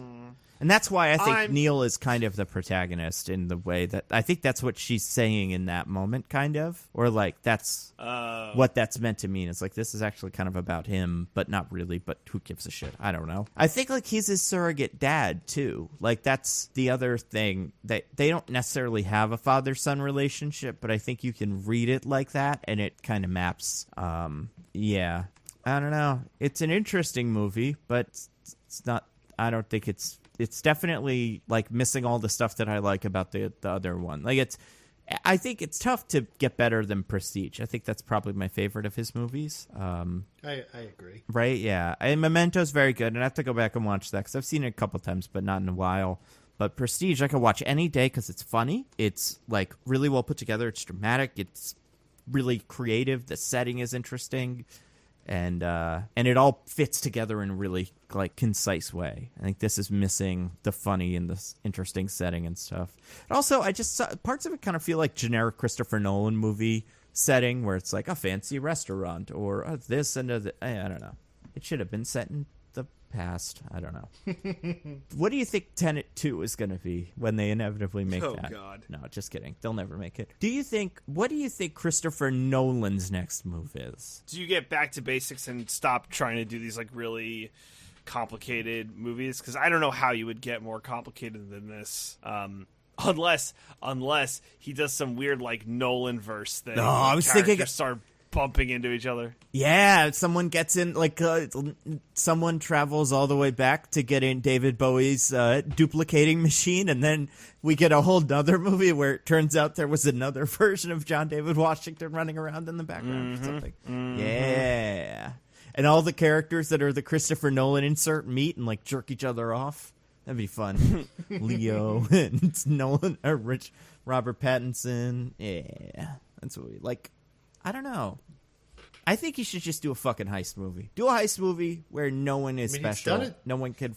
Well, okay. Like, say he's done a heist movie twice now. No, but I want a heist movie that's just like Ocean's 11, but by Christopher Nolan. I think that would be fun. Ocean's 11, but somebody's wife is dead. Yeah. I mean, pretty much. This is pretty much Ocean's 11 when you really get down to it, because it's the same business where Terry Benedict has the wife we all want, and then we have to stop Terry Benedict so we can get wife back. But yeah, I think like I don't care what they're stealing, what time period it is. I want to see a cool heist. There's that one guy who's like the real Moriarty. I can't remember his name, but he's the most interesting person that ever lived. Make that movie and just do it about him doing thievery or something. I don't know. Probably have your brother write it too. That's helpful. I would definitely recommend it. Cool. Yeah. I don't know. Cool. It's a weird movie. Yeah. We're not dumber for seeing it. It was an experience. Yeah, it's something. Right. It should have been shorter, but you know, whatever. And it was close. It was close. It could have been really, really cool. Yeah.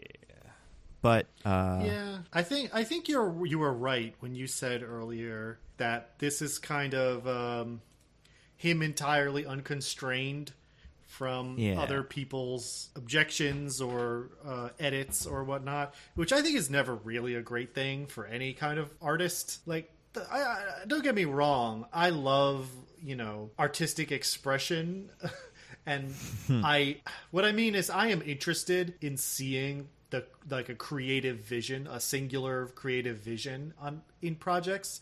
I strongly dislike when something feels like it was just, this is something I struggle with Marvel movies, where a lot of them feel like they don't have a vision. It's just the Marvel style mandated on high from the mouse himself. We'll see. Chloe Zhao is going to prove us all right or wrong. That's not all of them feel that way. Some one. of them do feel very singular, and they're my favorite ones. Like, I'm just saying that the Eternals is going to be the one that really like proves either they took this really visionary young director and made her do what they want, or it's a director's world now. So we'll see soon. Yeah.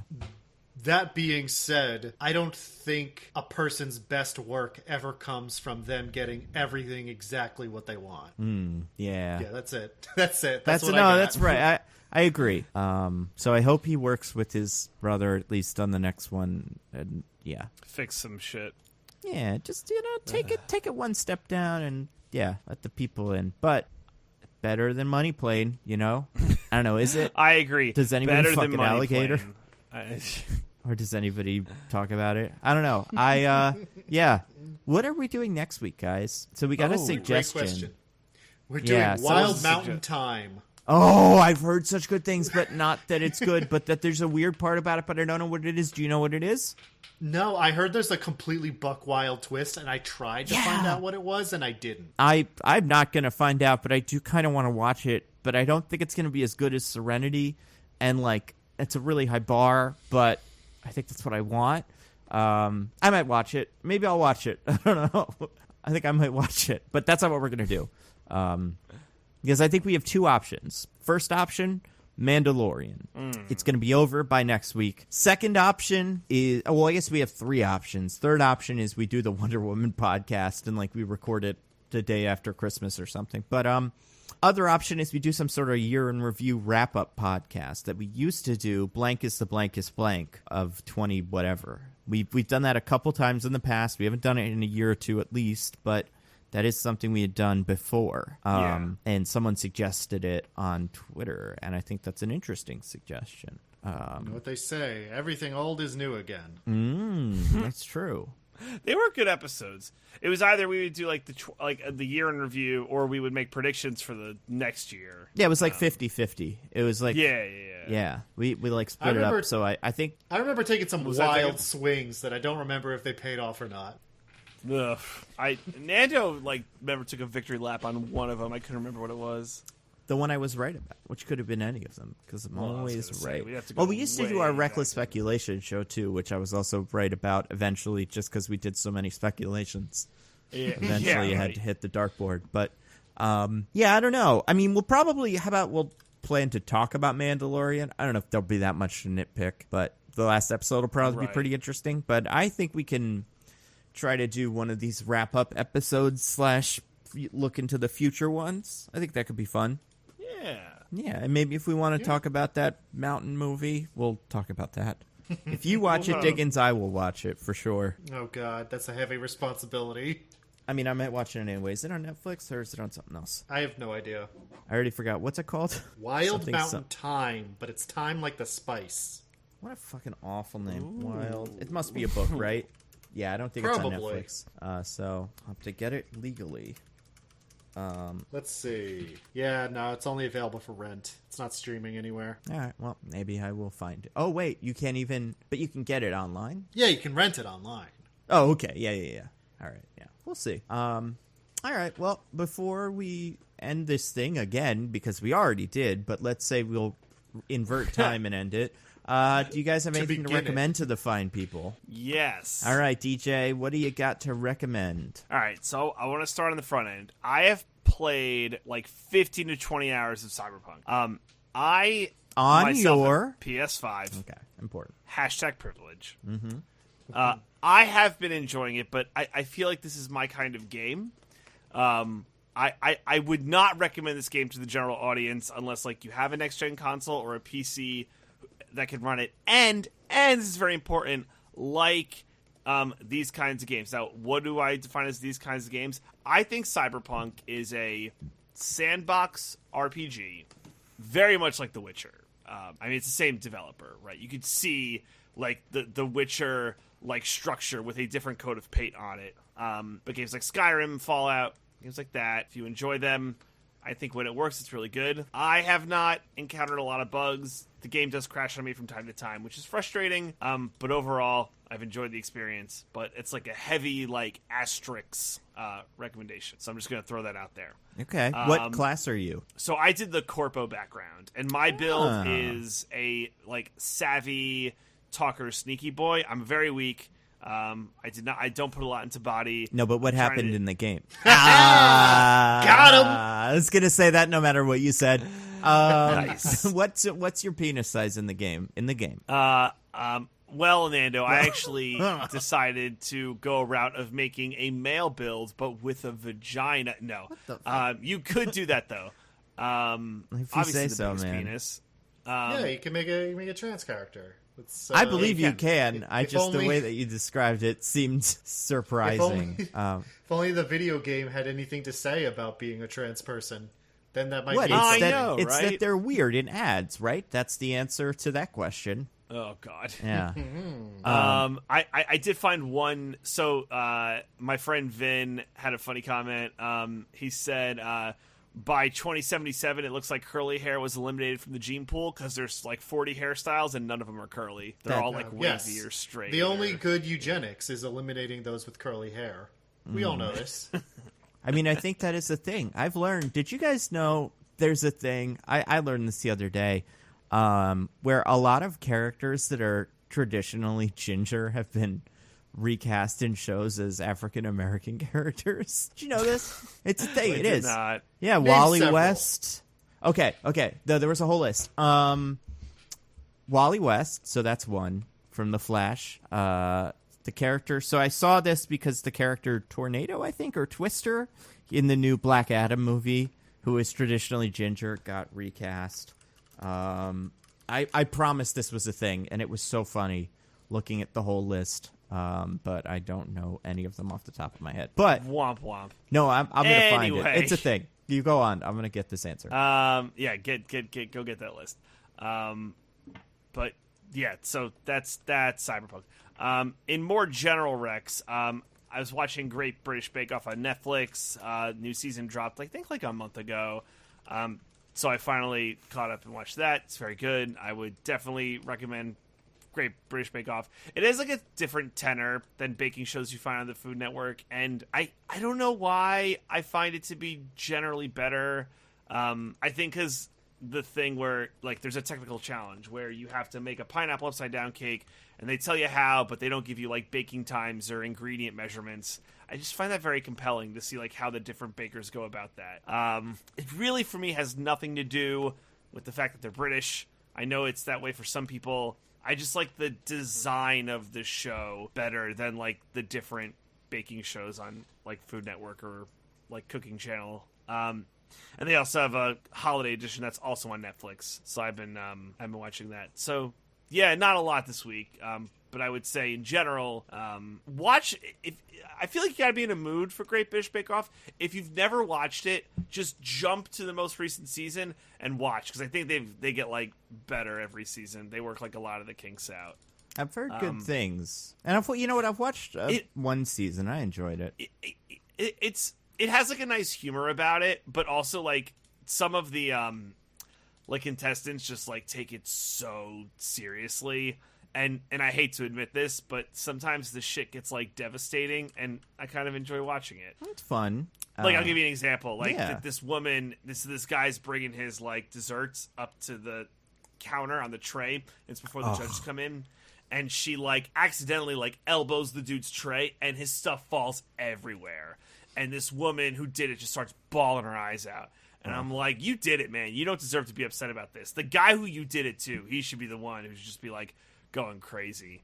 Yeah, right. Accidentally. You know how cutthroat these shows are. Yeah. I mean, that's true. They frame it that way, but yeah, you everyone knows where their elbows are at all times. You know, Yeah. very DJ elbow knows where- aware. Yeah, All DJ the 17 elbow of his king of elbows Chicago over here. Yeah. It's a whole thing. Yeah, so those are my recs for this week. Cool. All right, I have a list of characters. You want to hear them? my God. All right. All right. I do. Here we go. These are, and so the premise for this article or thing, which I have no idea how genuine this is, but the idea is that redheads are generally not redheads in movies. Almost always they are recast as something else. However, this poster was like, yeah, but a lot of them are African American or something. So we got Heimdall from Thor, Hawk Girl from the Hawk Girl thing on the CW. She was not like that. You got Triss from Witcher, from what I understand. Didn't finish it. Yeah, she was recast as African Little American Mermaid show. reboot. Starfire on the Titans show. Oh yeah. Jimmy Olsen on the Supergirl show. Annie in the Annie movie. Oh yeah. And Mary Jane in the Spider-Man movie. That actually is like a crazy list. There's a couple of them. So I don't know. And apparently Wally West, like I said. Who's the other one? Electro. apparently usually has red hair. Although that's like an ultimate slash, other universe one. Oh, and Batgirl in the Lego Batman movie. So I'm not saying it's an interesting. I'm not saying it's a worthwhile axe to grind, but it is an interesting trend that pointed out to me. I was like, oh yeah, I guess that's a thing. I don't know. I think it's one of those things where you see it and you go, huh. I think it's just there's not a lot of redheaded actors, Yeah, look at what they had to do with what's her name, the original Mary Jane. That's not her hair color. They had to dye Kirsten her hair. Dunst. Yeah, she's a natural blonde, but whatever, is what it is. But anyway, that is something that does not matter. Diggins, do you have anything to recommend to the fine people? I do, Nando. If you follow me on Twitter, you may have seen me banging the drum about this a little already, but I'm going to recommend it here too, because not everyone follows me on Twitter, and I feel that strongly about it. Oh my goodness, this is insane. What is it? I have to know. I watched a little movie this past weekend on Apple TV Plus. The second time I've ever used that subscription. There's good stuff there. Good If stuff. you say so. Anyway, I had heard vague rumblings about it, and I was like, I'll check it out. It looks kind of neat.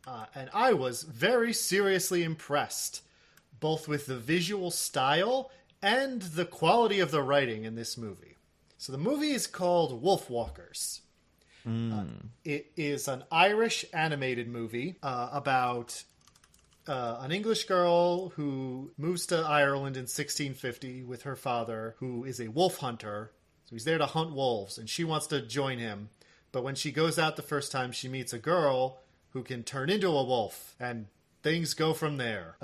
It is, first of all, an absolutely beautiful movie. The visual style, the animation is it's 2D hand-drawn animation, like you don't see much of anymore. It is very, very stylized. It's got this kind of very sharp, almost geometric style for a lot of the movie, but it becomes rounded out as the characters get closer to nature. Rounded out, fuzzier, less distinct, which is a cool effect. A lot of the backgrounds and stuff, they mess with the perspective a lot, which gives it a feel of like a medieval tapestry, which really helps set you in this feeling of being in the past, which is really cool. And there's just a million other really both visually pleasing and cool things they do with the animation and art in this movie that make it just absolutely gorgeous to look at. But also, it is a really compelling story that I think the closest point of comparison for me would be Princess Mononoke, if you've ever seen that, where it's this very kind of grand civilization versus nature, colonialism versus indigenous peoples, coming of age story, all wrapped up into this one big tale that's just about this specific community and this specific time and place. But it's also very distinct from that. It's not I don't think it exists in that shadow. I wasn't like, wow, these guys are copying Princess Mononoke. It's just, I think that's the closest comparison for feel. And they absolutely nail the character writing, all the things we said Tenet doesn't have. Establishing the characters, their motivations, their wants, their desires, following through on that, developing them as characters over the course of the movie, pitting their interests against each other so we become conflicted over the course of the runtime. It's all there, baby, and it's all great. Are there valuable sons for the plot to revolve around? Wait, what? Zero sons, but there's a couple daughters. At what point, this seems like you've got a lot of characters and motivations and stuff. So instead of whiteboarding the timeline, is that what you whiteboard? I just don't understand how to enjoy a movie anymore without trying to pick it apart on a whiteboard. Well, Nando, also as you watch apparently the movie, sorry, you go. I think I might. I haven't seen The Secret of Kells, but I've heard good things about that. Apparently, it's the same producers. Does it take place in Ireland? Did I miss that in your description? Or yeah, I literally said it's about an English girl who moves to Ireland. Oh, okay, you did say that. All right, cool. So there's some redheads. There we go.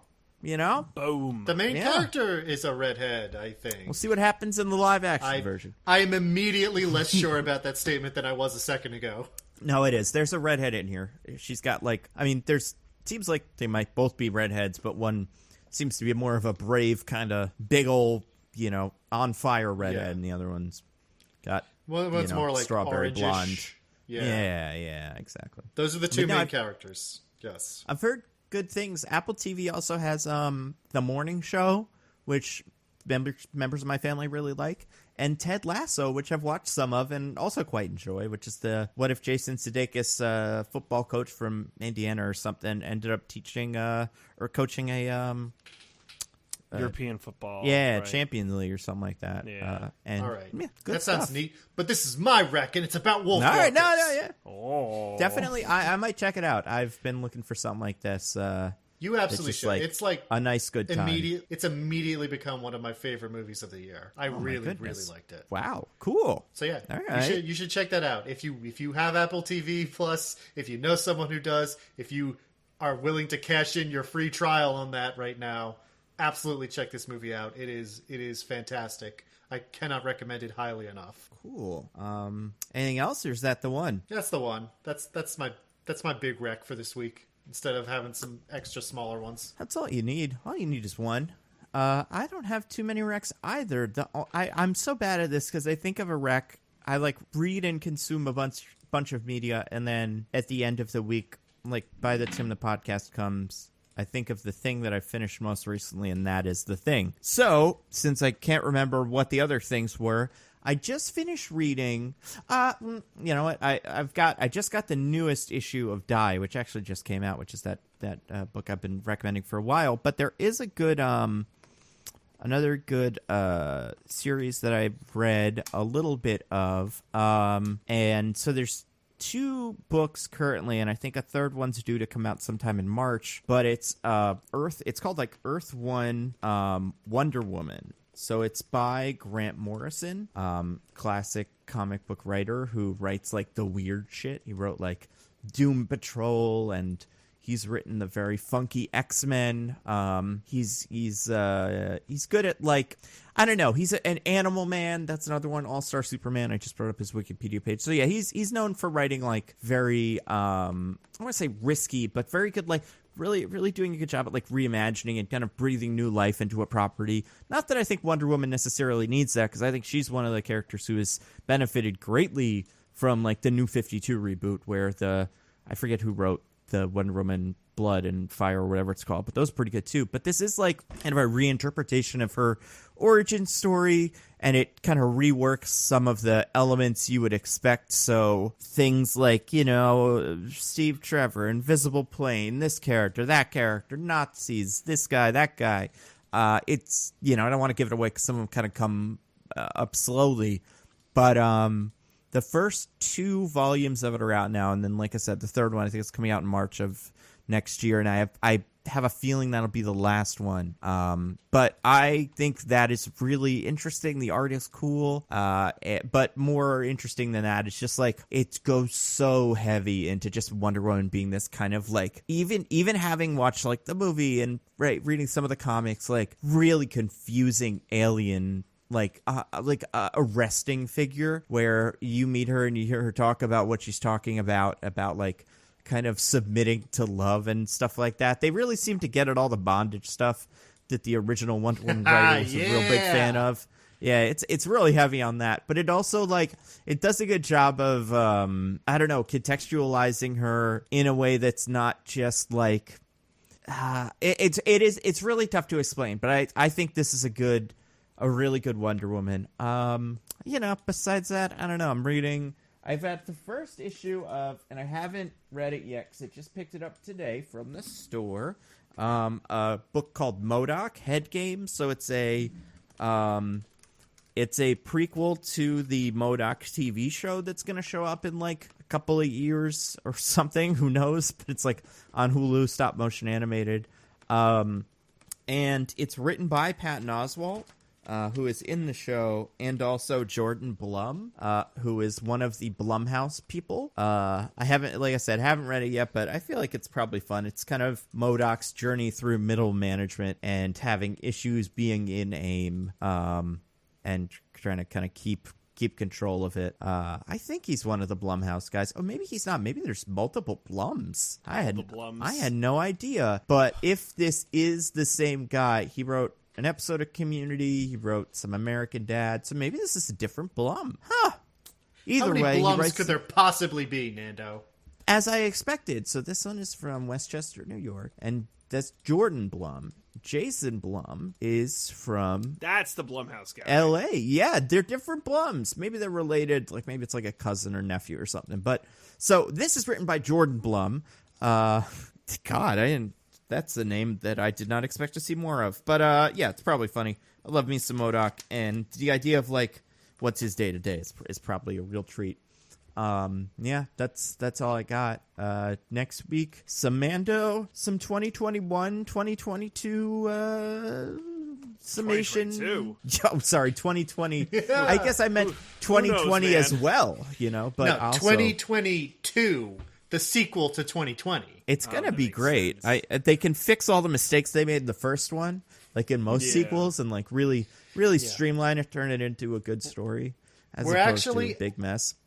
At midnight, December 31st, 2020, we are going to all be put in a turnstile machine, and we are going to have to live 2020 in reverse all the way back. That's actually pretty good. You Yeah, know? I don't mind that, actually. I mean, we'd have to deal with like the pandemic, but there would be less spread over time. I think we could fix some shit, yeah. I don't know. Maybe that's where we got the vaccine from, you know? Someone inverted themselves and gave it to them. Who knows? But then every day we live sends us further away from the vaccine, though. But closer to away from the pandemic? Yeah, at a certain point, we don't need it. I mean, I guess I would just go right to New Zealand somehow. I'd do a moonwalk to New Zealand and just kind of ride it out there. But that would be interesting. We'd be able to tell people that Tenet isn't worth their time in theaters. You know, be like, wait for it at home.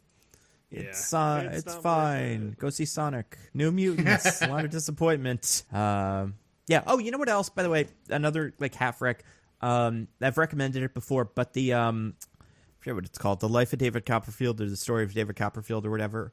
The Iannucci movie. It is on Amazon now. I think it just got dropped recently. I saw it a little while ago, and I liked it a lot. And if you're into that kind of thing, it's a Dickens book, but reimagined in a silly way with Doctor Who and Doctor House. All the doctors, really.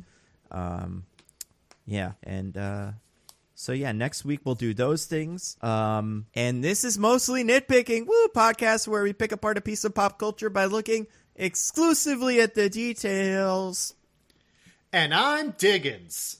I'm DJ. What's going on? I'm Nando.